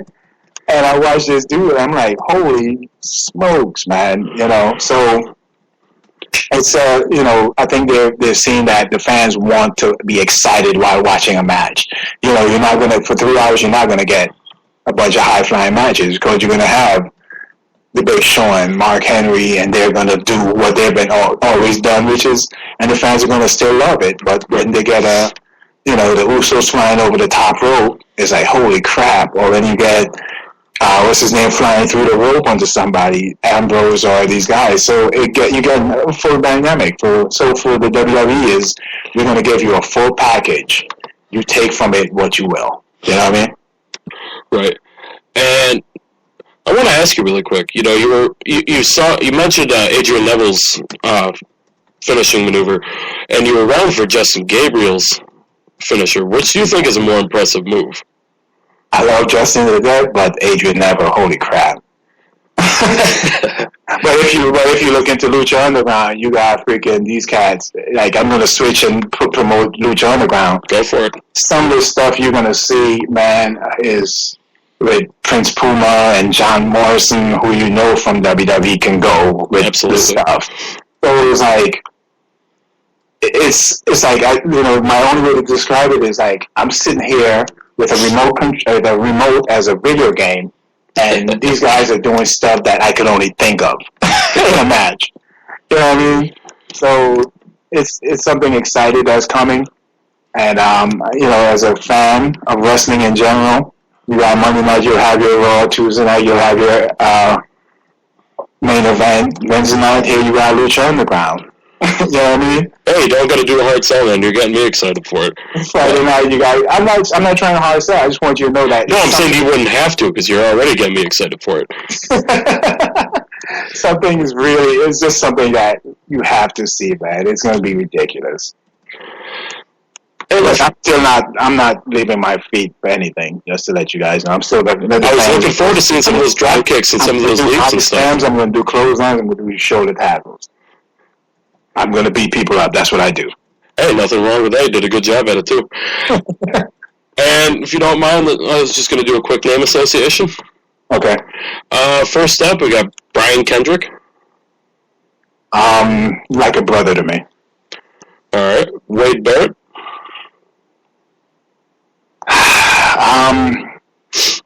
I don't believe in luck, but man, that kid is unlucky. So hopefully it's gonna. Just with the injury stuff, that every time he's about to hit, it's like, I was there for a couple, so it's like, man. But he's a great dude. I think he would do great things if given staying healthy and given the opportunity. Heath Slater.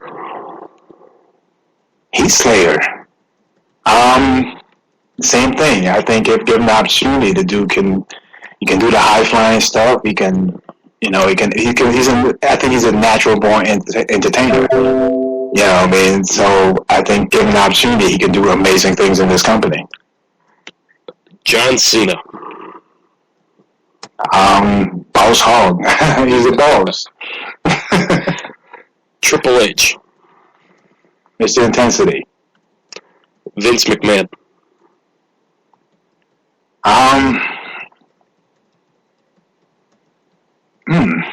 Genius. I'm sure it's been said to him many a times, but whatever to do when it comes to wrestling, whatever he touches has been phenomenal. So he just has it for this business. Dixie Carter.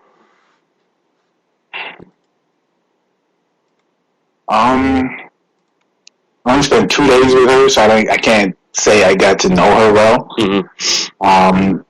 But she seemed genuine, like just genuinely loved what she was doing.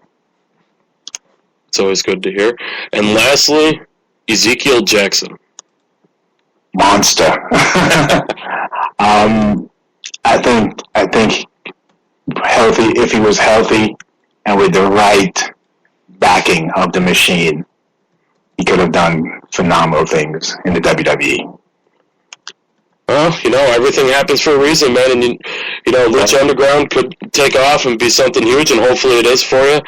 And I just want to say thank you for joining us here on Main Event Madness. It was a real privilege and a real joy for me to be able to interview you today. Thank you, man. I feel bad for Alfonso there. I don't know what happened with his thing. He had some real bad internet connections. I feel bad for him. It was a good interview, but maybe some other day we'll do this again as a group. I'm looking forward to it, man. Thank you for joining us. Okay, bro. Have a good one. You too. Bye.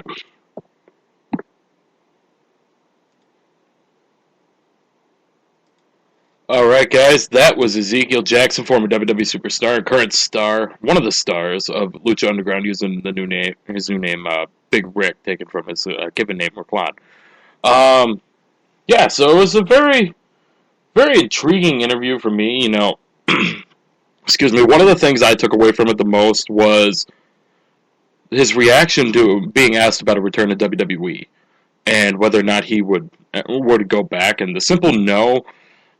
And almost, at least to me, and he didn't present it, and I don't want to try to put words in his mouth, so don't take it like that. But to me, it kind of seemed like he almost left with a bad taste in his mouth. That's what it kind of seemed like to me.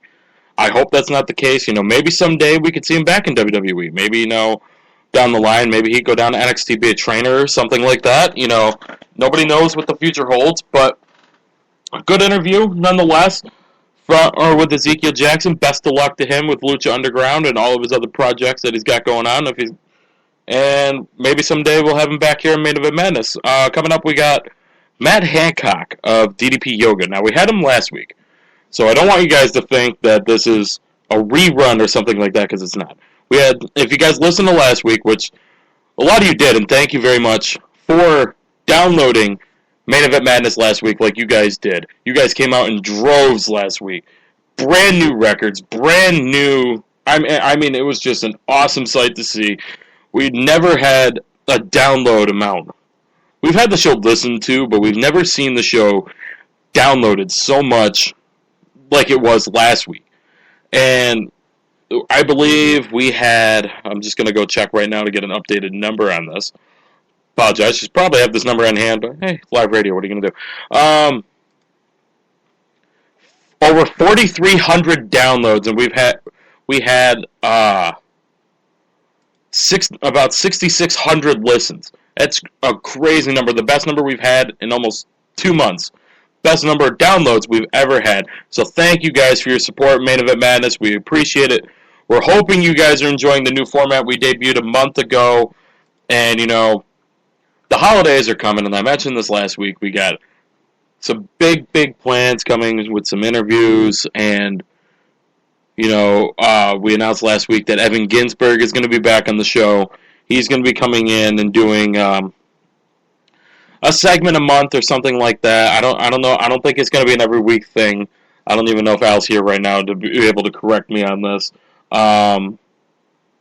But we're going to have Evan Ginsberg periodically. He's going to come in and he's going to give us his input, which, by the way, check out his awesome program, Legends TV, legendstvnyc.com, madhousetv.com. Check out Legends TV. Awesome program. He does a great job with all his guests. Yeah, I know we're talking to some people. We hope to have, you got my Twitter at John MEM Radio and Al Me Madness.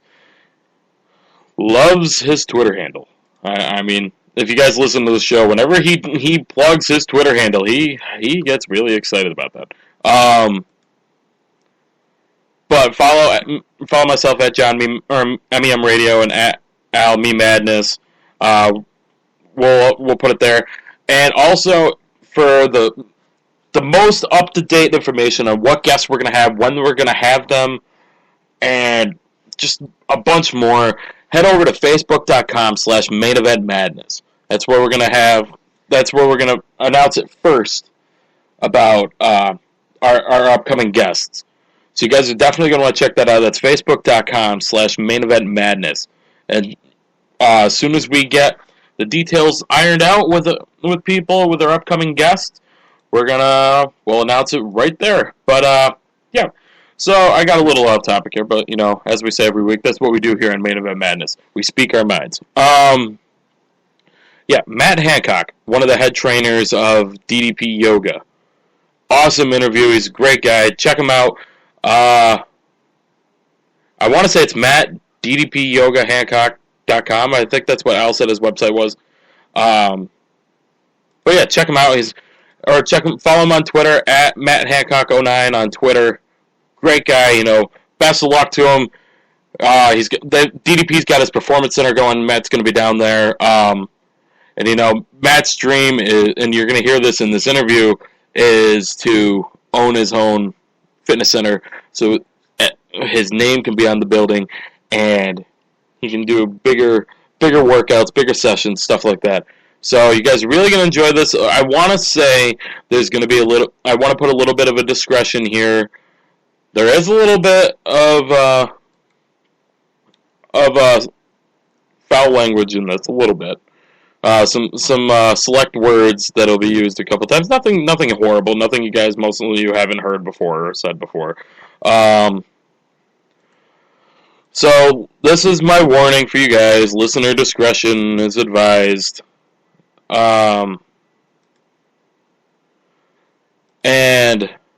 you know, just sit back. Like I said before the Ezekiel Jackson interview, sit back, relax, get your lazy boys, get your couch, get your chairs, get your sofas, recliners. I know I just repeated myself, but it's okay. And like I said before, I don't really know why, but get your damn futons ready, relax, sit back, enjoy, get your desk chair like I got my setup here, and listen to another awesome interview. Thankfully, you guys aren't going to have to listen to my monotonous robotic voice. You guys are going to be able to hear Al interviewing Matt Hancock. It's not a duo, or it's not a rerun. We're making up for the bad quality that we had last week with this interview. You guys are going to really enjoy it. So sit back, relax, and now we've got Matt Hancock of DDP Yoga. All right, ladies and gentlemen, this is Alfonso Merrimon here with Matt Hancock again. That's right, folks, we had some audio difficulties last week, and I apologize not only to our listeners, but the Matt Hancock family. I know you had everybody that follows you wanted to listen to the show, and everybody really couldn't listen to it, so we apologize for the audio problems. But we're back, we're better. We're going to talk. You guys are going to be able to hear Matt this time. So, Matt Hancock, how are you today, this evening? I'm awesome, guys. How you guys doing? I'm doing pretty good. The Republicans are taking back the Senate from little by little, it looks like here. I don't have anything good basketball or football to be excited about. So, Hey, you told me before we were talking about that shit. Hey, John, he's calling you out. I know. I told you not to bring it up on air, John. Oh, I love it. All right, so let's get back into what we're here for today. It's Matt Hancock. Matt, your website is mattddpyogahancock.com. By the way, your new logo is pretty badass. I love it. I don't know who made it, but I think it's pretty cool. I like the concept. My friend actually drew a picture and sent it to me from Jimmy. And I looked at it like, wow, that looks pretty neat. You know, and if you put some color to it, you got to put the color to it. You put the wrong color, of course. I mean, if you just mess around, put the colors together, it was amazing. I mean, he just put this together within a day or so. And I said, it's stuck. It looks awesome. I mean, you got to use it. I mean, that looks like your brand right there. It's pretty badass. Yeah. If you guys haven't seen it, it's on his Facebook. What's your Facebook? It's Matt DDP Hancock, right? No. Yeah, just Matt Hancock. Oh, just Matt Hancock. I'm looking at the link here. I'm sorry about that. All right, guys. So if you guys couldn't hear last week, I know we had the audio difficulties. We talked a lot about Matt and his journey with becoming a DDP instructor, and he has one amazing story to tell, and I want everybody to be able to hear it this time. That's why we asked Matt, and Matt, thank you for having your patience and joining us again. It means a lot to me. Hey, thanks for having me back on, guys. I appreciate it. All right, sounds good, folks. So, I appreciate it, yes, sir. All right, so well, let's get right into it. Get some of this wrestling stuff out of the way. And you shocked me the other day when you told me. I didn't even know you wrestled a little bit in your heyday. So that begged the question: growing up as a wrestling fan, were you a wrestling fan? And did you watch wrestling growing up? And who were some of your favorite characters? Well, I lived it when I was 9, 10 years old, 11 years old. So I started backyard wrestling and basement wrestling. Anywhere you go, there'd be guys with a big circle of guys. Well, we would turn into fist fights after the first 10 minutes, of course. You know, some of it's nice and not for some, you know, something in PPR or somebody. You know how that is. But no, wrestling is huge, man. I mean, it was back in the day when, you know, early to mid-80s, you know, WrestleMania first came out. You know, who didn't want to be Mr. T and Hulk Hogan back the other day? And then as it progressed, you know, of course, Nick Roberts, all those guys, and my favorite dudes. There was a lot of DDTs on the playground, let's put it that way. Not too safe. Yeah, definitely not to say, especially how the playgrounds were back in the day. These days, they have all that rubber cushion. Back there, it was you had some rocks if you were lucky. Right in the rocks. Right in the rocks. Yeah, the wrestling was huge. I mean, I always was a wrestling fan. Like I said, that's what really. I always wanted to be a wrestler when I was younger. You know, I was a very skinny kid. And, you know, school wrestling, there's too many rules and shit. Man, I don't want all rules. You know, it's no fun. But then, like I said, I didn't really get into wrestling. I started lifting weights and started doing like a little bit of bodybuilding back in my teenager. And I had a flame to put muscle on. So I did. And then life got in the way. And in my 20s, I didn't really work out a whole lot. And wasn't in the best of health. You know, drinking and divorces and all, life got in the way. And when I hit 30, well, it was when my father passed away, actually, that night. I started really started to think about health and stuff. He died here, every kind of disease you could think of, cancer, heart disease, everything you think of. And the guy, you know, he lived longer than he needed to show me how to live a healthy life. And that's a gift he gave me. And I was fortunate, like I said, to have be there with him in the last breath. And that stuck in my head. It didn't hit me right away to get this serious about health and fitness. But the farther away you get away from the tragic event, the more it resonates in you as you get a little bit more mature. That my calling was coming, but it had to have a series of events to take me to that point. Does that make sense? Oh, it definitely does make a lot of sense. It's hitting home with me, actually. Yeah. A year later is when I got into wrestling. I mean, I was approached and said, hey, you want to be a charity wrestling event? Because I was a retailer, and not people knew who I was, and he was like, you know, it really struck a nerve with me, and hit me hard because of my buddy that had that muscular dystrophy, and the charity was for muscular dystrophy. That's the whole event was for that, so we had J1 come into town. We were J1. ECW J1. Oh, yeah, J1. Yeah, J1. He came into town, and actually I was on the same card with him, with the poster, it would be really cool. I did my first event with J1 on the card. I wrestled some gentlemen that, you know, wasn't a big name, but, you know, I mean, it didn't matter. It put me in that spot where I wanted to do that. So I did, like I said, I did it off and on for about 5-6 years. Nothing serious. But it was cool. I enjoyed it, you know.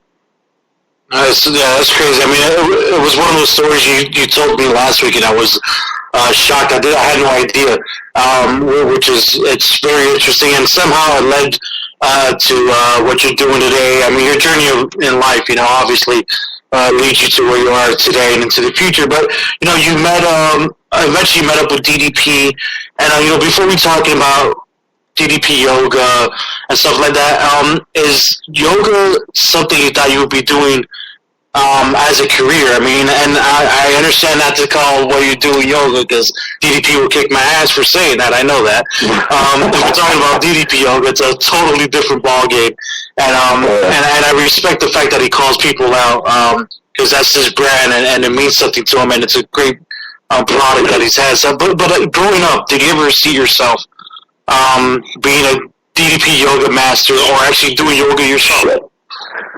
I didn't really yoga back in the day. I mean, seriously, it was all about weightlifting and stuff. Not even cardio. I'm not a big runner.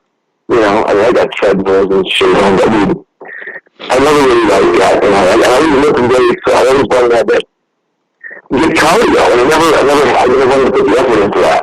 I wanted to get big. You know, at the time, I was pretty good size. You know, I'm only about 5'9", and I was about 220 pounds, 230 25 and I was wrestling, but I was, 6 months old. I wasn't, it wasn't like I am now. I'm 190 and very strong now. I'm actually stronger now than I was like when I was bench pressing 250 pounds. So, it's pretty interesting that DDP just changed my life. But yoga in general, I mean, I was interested as I got. About 5 years ago, I started really dabbling in video yoga. Anybody video, doing it home. I actually went to a couple classes here and there. And it just wasn't me. I can't sit that long, 90 minutes in a yoga class. Be quiet, because I like to talk. So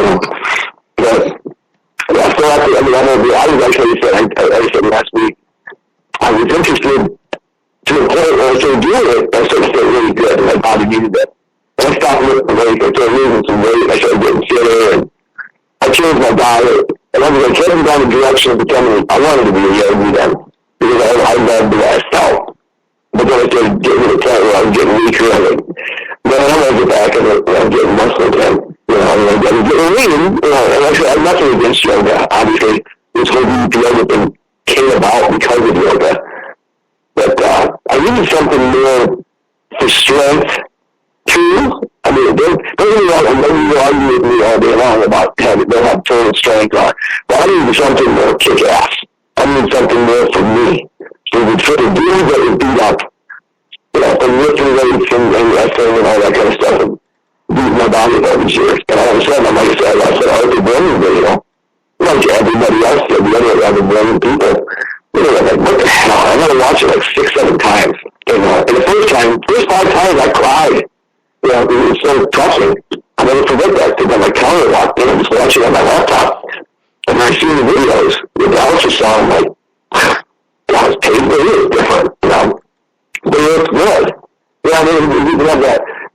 We had these bulky reviews. It went back in the 90s, so I followed it. Then I'm like, dude, this kid looks good for his age, And I bought the videos and started watching them. And I watched them first before I even did them. I was going to send it back. And I'm like, if this is too weird, I'm sending it back. If we get some weird cult shit, I'm not. So, if he's moving tights and all that other shit, I'm done. But he wasn't. It's in a regular t-shirt and sweats and talking like he always did. And it really attracted me into the workout program. And I tell you what, I couldn't do it at first. I was on coordinating. Believe it or not, 2 years ago, I was having a hard time standing in a lunge position. Okay? I mean, I don't have that big of a testimonial saying I lost all this weight. But I tell you what, I healed my body. And I got in this amazing kick-ass shape from doing that workout. I mean, to the point where he called me when I got it. That's the cool thing about that. Did you get a phone call from Bell? Yeah, I mean, we've been talking for so many years, but yeah, we talked about it, and I actually been texting back and forth since we had you last week, and he's talking about my progress, and he was talking some great stuff about you too, so. Oh, really? Oh, that's good. Yeah. That's awesome. Well, anyway, I'm like, how dare you really love me? And then, anyway, so I went to Chicago. I came to Chicago, and we would get the whatever that is, CTE2. Is that how you say that? Yeah, I think it says Comic-Con. Yeah. So, and that was freaking shit as it is, But him and Jake were up there.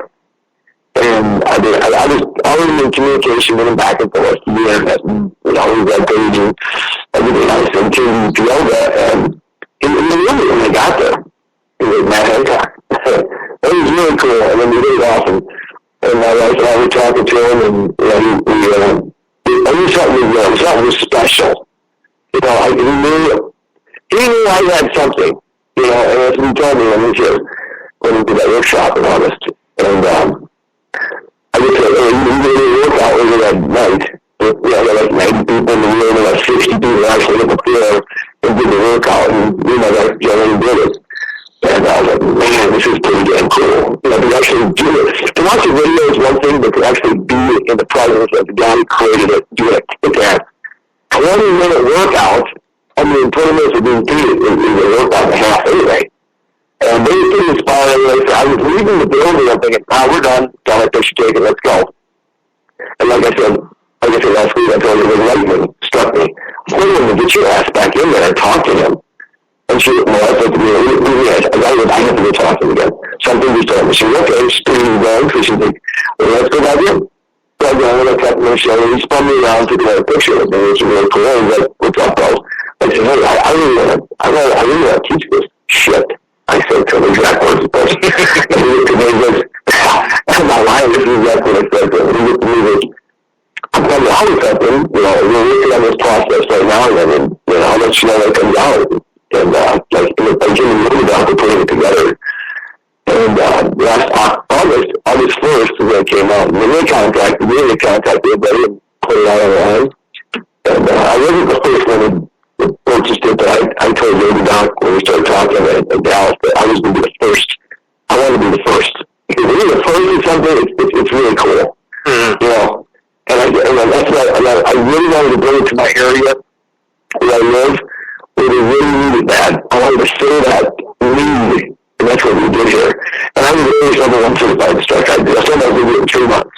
I landed a job at YMCA before I was even certified.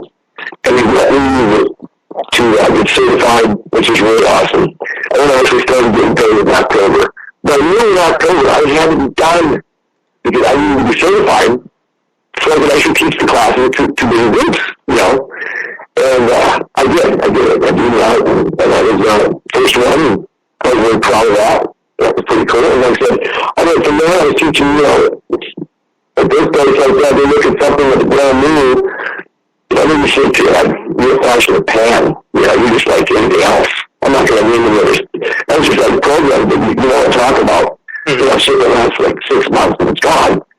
And I wanted more than that, And I actually contacted a friend on Facebook that I do in Pam. And I said hi to her on Facebook, and she says, I'm not doing your workout. And I'm like, I'm just saying hello, Pam. And she goes, I'll tell you what, though. I could use a few pounds. I really want to heal my body a little bit too. I'm in pain. I got some neck issues. I got headache problems. Would that help? I said, well, we could try. And she said, I'll tell you one thing. If you get a place where I can do this, where there's no nerves, no skinny bitches to judge me, exactly right. Because I'm quoting all this stuff. I'm not saying that. This is what she said. And I was like, huh? So I was approached by a friend of mine, Sue, who had a warehouse that she had a huge building that she was ready space for a movie place, and she had a 1,500 square foot area. We used to get curved exercise room, which is 1,500 square feet. I'm like, that's more than enough to be able to go in and 120 people. So I'm like, well, she got me a deal. I got Pam there. Pam was awesome. She said, great, let's do this. And then here's the idea. I was like, wow, I'm on my own now. And then I had to create a business thing. So I came up with my Nicto cameras, and I'm like, I'm full of energy, let's do fitness. Do the circles, do the whole thing, boom, and then I went over a week, went out and got the LLC, and in December, I ran 3 months in that building. I thought, let's see what comes up, 3 months. 3 months to be together, nobody would call it, And I was still pounding away on Facebook, pounding away, to try to really get that name out there, that blue logo. It's catching, it's eye-catching. And I tell you what, 5 people showed up in December. I said, holy shit, how am I ever going to get through this? How am I ever going to get past this? To get to a volume of people that help me make this my life and my career. And then January came. And I'm still working, my $50 job, selling carpet and stuff like that, and furniture. And I'm doing both. I'm training all these people in the mornings and nights, and I'm working all day long, and I'm 24/7, man. And January, there were 50 people, and I started charging. And then February, I had 100 people. And then in March, by the end of March, I had 150 people. I said, I think we have enough to look for different building. I got a phone call. Everything, this is really strange, man. I know some people don't believe it, but everything happens for a reason, and God's plan is strange, but that's no bullshit. Everything that's happened to me since the time I walked in DVDs to this time I'm sitting there talking to you, it was not me, man. And the big guy comes through me, and does the workouts now. But I tell you what, I got that phone call to get that building. I was over there and checked it out. My buddy bought an old grade school, a Catholic grade school, and he's turning it into offices, and he's also at a gymnasium of 5,000 square foot in great condition. Only done with and everything is there, bathrooms, everything you could possibly want, this place has. Even a holding area for the next class, which is really cool, you know. And went in there and locked it the first month, and went to 200 people. 250 by midsummer, by the time downstairs there were 300 people. Okay? And then we had the largest workshop out there did. That's where we are right now. In November, still getting new members. So we're tiptoeing towards 250. And they're trying to maintain, but you know, so the business keeps continually growing. It's amazing. So you got questions probably for you. Oh, definitely. And I kind of wanted to give everyone a timeline, because this is not something that I'm someone that, you know, I'm impressed with your success. I mean, I think it's amazing. This is happening within pretty much a year. Really. I mean, that's something that's really unheard of. So, I mean, if any, you know, it's just to get those results, it's just amazing. And I know there's people out there. I mean, if you work hard, I mean, I think you're one of those people that people can look up to and say, man, if you work hard, you could succeed to what you want to do. So that's pretty awesome. I mean, in 10 months, I mean, you went from giving free lessons, and I think you still do, right? You gave a couple classes free still, or is that still, or is that not? Not really anymore, because people are still willing to come in and pay now. You know, I mean, and like I said, I have special, I do personal training classes too in the mornings. You know, where I do guys, you know, I take care of the guys that are, you know, actually I had kids. Luke Elliott was 521, he lost almost 80 pounds already. And he was I had it coined the transformation team, and the past 2 weeks I changed it to the inspiration team, because that's what it's more about. It's inspiring. Because even if these guys don't hit their target rate the first couple of years, we've already inspired the shit out of everybody, you know, including myself and their families. You know what I mean? I think Stephen is another, you know, candidate for, he could lose another, he might lose another 200 pounds in the next year. And look how this guy's working. He was still 76, 52 years old. And you see the pictures of him on my website. You know, so he's putting the work in 4 days a week, and he drives, like, he drives over an hour a day to come see me back and forth. Amazing people. I've met so many awesome people. That's the coolest thing about this. It's not just the DEP yoga people that are so awesome. It's the people I helped here that I met. And it continues to grow. Word of mouth is the best sales technique, you know. As soon as you have one person, they're going to tell 100 people, you know. And that's the cool thing about this. Let me ask you, I know we kind of touched about it a little bit earlier, but I know you tapped Diamond Talis' page shoulder, you said, hey man, I want to teach this shit. This is exactly what you said. But here's my thing. Exactly why did you want to teach this shit to people? And what does it mean to you to teach it? And why exactly... What made you do that? I know you said it was something fake, but I mean, like, no, I just want a little bit more. I mean, was there something behind that? Is there something more than that? Actually, yeah. I mean, before I bought anything, before I even got into this program, I studied GDPR with the YRG system. I studied it for about 6 months before I even did anything. You know, I've seen it, but it was months and months of research. And I didn't not only research the workouts, you know, that you can find on YouTube. I researched how Dallas built his company, where he started from at the beginning, 12, 13 years ago. Who he had working with him? He had a video guy, he had a tech guy, he had a chiropractor, he had, you know what I'm saying, all these guys he's connected to. I started doing that. And then maybe Jimmy also is my chiropractor. He fixes me up every day, and I have Jennifer Drzezinski. She helps me. She's my massage therapist, which is, you know, she was sports massage therapist.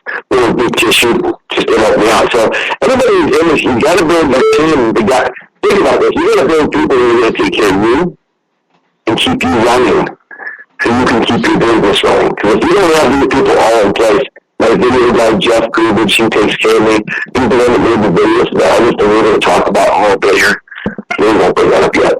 But no, I basically took Dallas as a model, and I put it into a smaller form where I'm at. And I just seen the way he did social media, and the way they attack Twitter and Facebook. And like, so TV, I've been trying to away from it a while because I don't have time for it. I can't go any more social media right now. Between Twitter and Facebook, and my own website, I don't have that kind of time to do at this point in time. But, I mean, I do the best I can on Facebook. Sure, Facebook is almost taking over everything. Don't you think? Yeah, I mean, it's absolutely amazing how powerful. I mean, Twitter is, but I think for smaller companies and companies alike, I mean, Facebook, it's a little bit more personalized. And that's why I like Facebook over Twitter. Oh, yeah. I mean, and I'm sorry, I'm just getting my thoughts here. I'm usually ready to go. So it would be good. Oh no, yeah, it's been one of those long days with my poor wife. She's pregnant and is not feeling well. So this is something we touched on last time, but I want to know, like, when I had Dallas Page on the show, we talked about it, or he talked about it. What does it feel, it's been 10 months and you've been touching so many people's lives.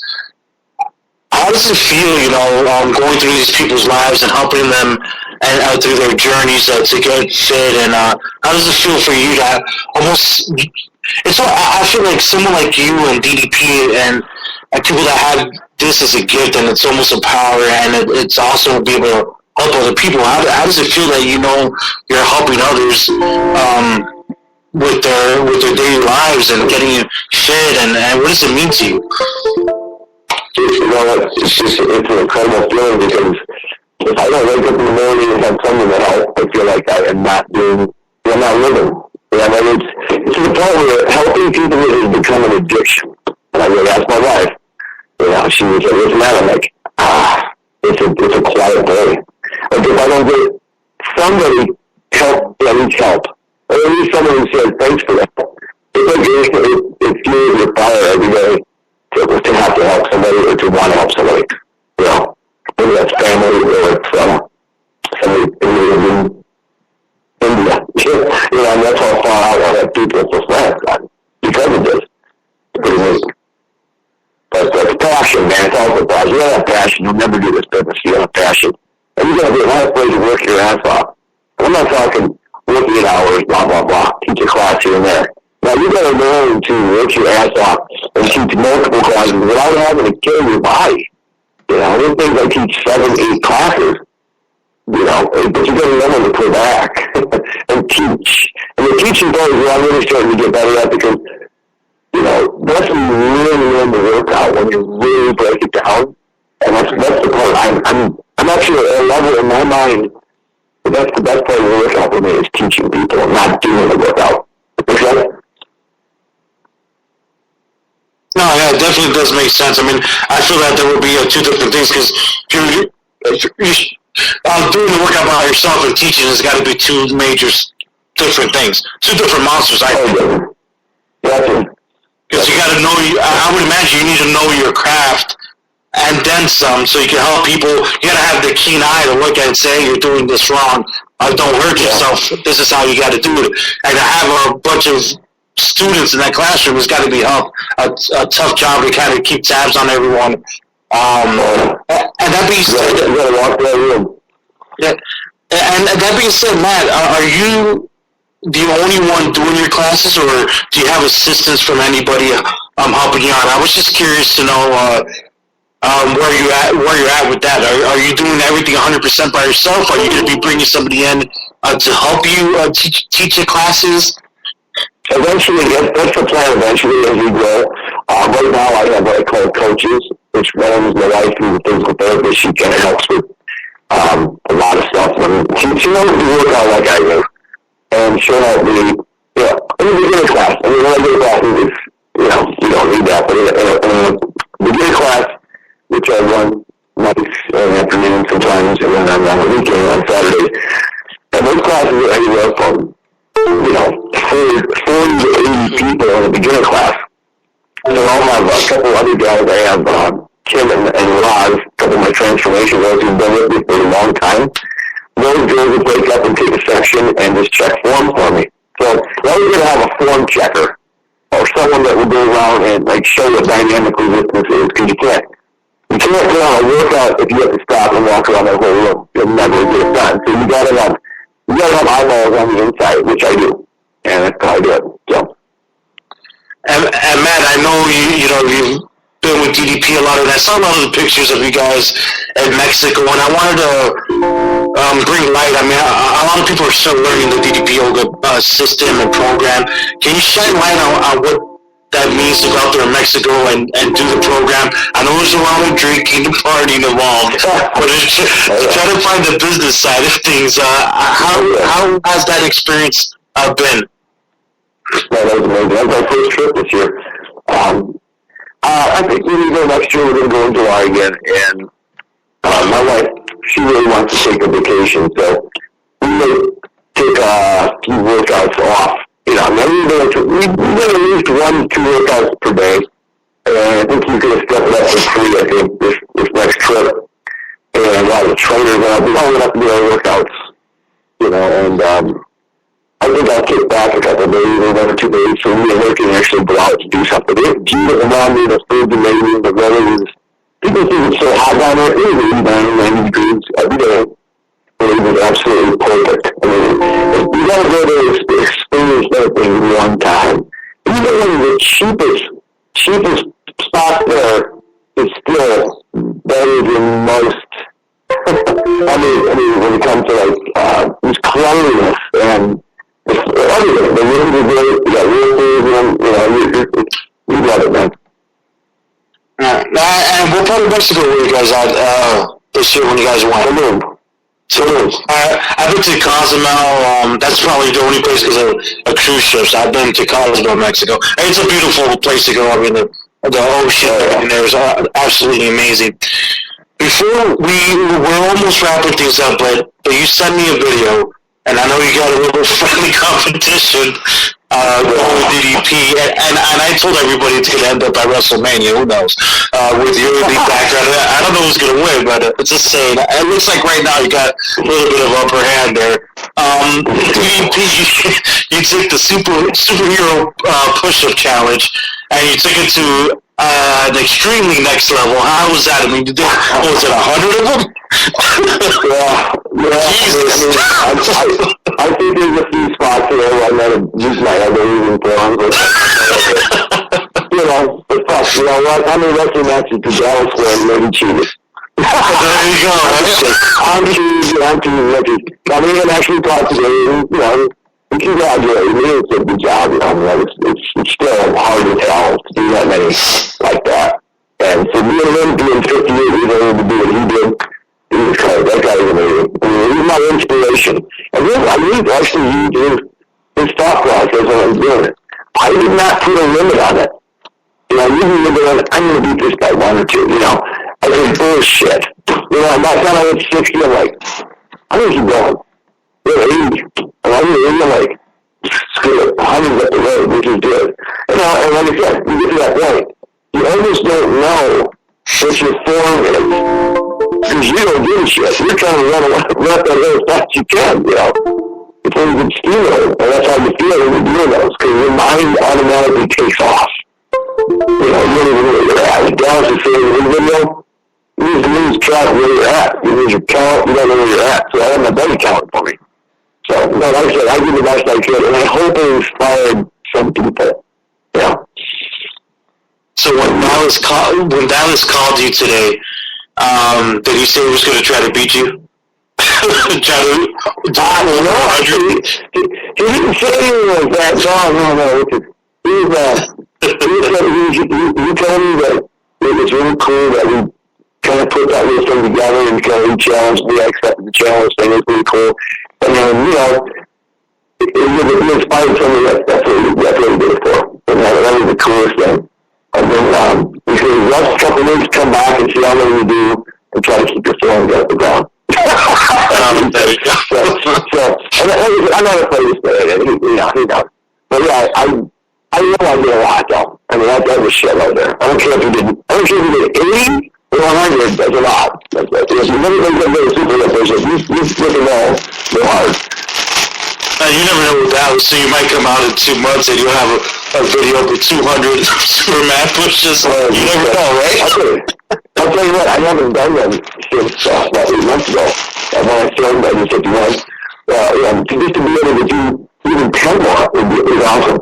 But I have a new challenge coming out. Let's see, I'm going to do that, tonight, I think. We'll put it out tomorrow. It's going to be nose push-up. And I've already got one filmed. I did 34 straight. I saw that. And we'll see that because I'm going to repost it and put a call out to a challenge to anybody that can do more than 34. Just having fun. Like I said, nothing is ego, you're not showing off. We're just saying, hey, you really know these are the cool things you can do, not to mention get the best shape of your life, own your life. And that nose push-up is the one that your body's pretty much straight up in the air, right? Is that the one Cycle Extreme. Yeah, the Cycle Extreme. The mini Cycle Extreme push-ups, where you tap and you know you're on the ground. That's awesome. That's great. And this is a question I asked you last weekend. You kind of, I know you worked around it. I mean, it's been only 10 months. Well, it's not a big deal, but I mean, I wanted to ask. I mean, just for I know your class will be listening. Where do you see yourself and your company 3, 5, or even 10 years from now? I know it's a difficult question to ask, but I'd like to know. It is tough. Yeah, I don't look past 6 months to a year. Like I said, I'd like to double the size of the class by next summer. That's my goal. I'd like to be around 600. Dallas is coming back in March 21st to do workshops, so that'll help push the summer. January always helps. So to get it done by summer, that's my goal. Okay, that's my 6 to 8 month goal right there. Then 3 to 5 years, please. I'm going to start looking at, I would love to have my own building where it's mine. Where I pay for it or start purchasing it, looking at them and saying, whatever. I would love to have my own building. It doesn't even have to be 5,000 square feet, because you can get a lot of people in there and also more class time and stuff, especially when I get another certified trainer working under me. It'll give me some more free time to go down to Atlanta and do things with those guys too, and travel a little more, which I want to do. So if I do that, I'd love to, at least triple the size of my classes and have my own building. There you go. Nice. I know, that sounds awesome. That's awesome. And speaking of, buildings, I know you kind of mentioned it the other day. DDP's building a state-of-the-art facility in Atlanta, I think about a mile away from his house. I think it's named the DDP Performance Center. He told me the story. It's taking the name directly from the WWE Performance Center, which I thought was awesome. But your thoughts on it? I think you believe you're going to be going out there when it opens up, you and your wife, and just kind of your overall thoughts and what do you expect from when you go over there? That's going to be awesome. I can't wait. Actually, I think you turn me into a workout to teach them when we were grand open. That's a huge honor, and I can't wait. So, it's really cool, and I'm going to say this real quickly. If this workout is so neat, when you start teaching it, eventually you start putting your own little signature on it. Like if someone plays a song with a guitar, okay? Music, it's a 5-chord guitar or song, okay? We're playing those 5 chords. You can strum it, and you guys going to pick it, and then you guys is going to walk that neck and play it, and put his own flavor in it. That's what I'm doing with DDP over. I create little extra things, and we share that. We'll share that back and forth. How did you do that? Oh, I did this. I changed this. I turned my hands out this way. That's what's really cool about that. And how this all comes back around? It's the phrase, make it your own. I made it my own. My business. I started the workout making it my own, and I made the business my own. So I actually used that one plane to take care of the whole thing, and that's my key to success. Awesome, and Matt, I'm going to say thank you so much for doing this again with us. I appreciate it. I want everybody to please visit MattDDPYogaHancock.com. And just to let everybody know, where's your location at and stuff like that, just to kind of get it out there. 90 miles southwest of Chicago, right off I-39 and Interstate 80, so it's kind of like it's in a perfect location for travel. So it's very central Illinois. Awesome, and folks, all the information on all of his classes, the transformations, his upcoming events. He just noted DDP's going to be there next March, I believe. So all that information is on MattDDPYogaHancock.com. Matt, I would love to have you back on, and I really appreciate you taking the time. I really do. I appreciate it. Thanks, guys. Appreciate it. Have a good night. All right, you too, sir. Take care. Take care, guys. Yeah.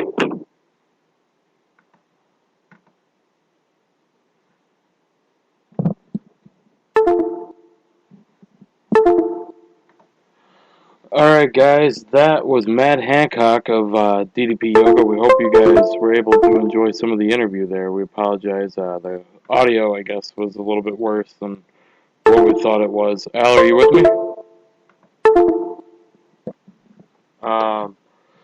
Waiting to find out here. Just give me a second, folks. Just trying to find out if Al's with me or if he's gone already.